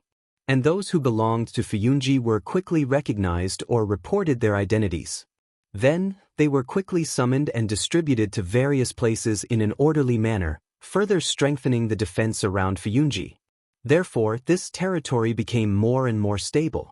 In the dark, a large group of people were blocked outside, sticking their heads out and looking around in the silent and somber atmosphere. It was completely different from the situation in the rain-savoring tower. Lu Qin and Old Ma rushed here. After they came forward and showed their identities, they were quickly let in. With Lu Chen's identity, he was now one of the 3 core figures under Supreme Tianlan. His future was limitless. Therefore, everyone thought highly of him and naturally would not let him do the work of guarding. Lu Chen led Old Ma and Atsu directly through the crowd. Under the guidance and whispers of the people next to him, they went to the place where the incident happened. Old Ma followed him and heard a few words. His expression slowly changed into a complicated and shocked expression, and even the corners of his eyes were slightly twitching. Lu Chen kept a sullen face and did not speak. He walked quickly through the main hall of Fuyunji, but did not go in the direction of the Kunlun Hall. Instead, he took a detour in another direction. The night there looked particularly deep and dark. The wind blew from the front, carrying with it a faint smell of blood. After walking for a while, they could vaguely see a house there. There were already many people surrounding it, and there were many familiar faces among them, including Xue Ying and the other top figures of the Floating Clouds division. At this moment, they were all here. Lu Chen walked over with large strides. Hearing his footsteps, Xue Ying turned her head and glanced in his direction. When she saw Lu Chen, her charming face was as cold as ice, but she didn't show any hostility towards him. She only nodded slightly, which could be considered a greeting. Lu Chen walked to her side and was about to speak when they suddenly heard a beast-like howl from behind them. It sounded like a man's heart-wrenching cry. There was also a low sound, as if someone inside had lost control and hit the wall or knocked over something. A few fires lit up in the dark house. A commotion came, and a few voices gathered together. It seemed like they had spent a lot of effort to suppress the person who had lost control. Lu Chen and Xue Ying both looked over there. The wind blew past them, carrying with it a strong smell of blood. It was nauseating. Lu Chen lowered his head slightly. After a moment of silence, he opened his mouth and asked, "Inside?" Xue Ying's expression was solemn. She sighed softly and said in a low voice, "Very tragic." Lu Chen did not speak. The woman in front of him had seen more of the world than him. If even she said the word, "very tragic," there was a moment when Lu Chen did not even want to enter this house. However, Xue Ying looked at him. For some reason, her gaze was somewhat deep. She said, "Shall we go in and take a look?" Lu Chen frowned and looked at her. His heart sank slightly. After a moment, he nodded and said, "Okay, let's go in and take a look." You're tuning in to the Han Li's Immortal Journey YouTube channel. Don't forget to subscribe and join us on this journey to catch the most captivating stories.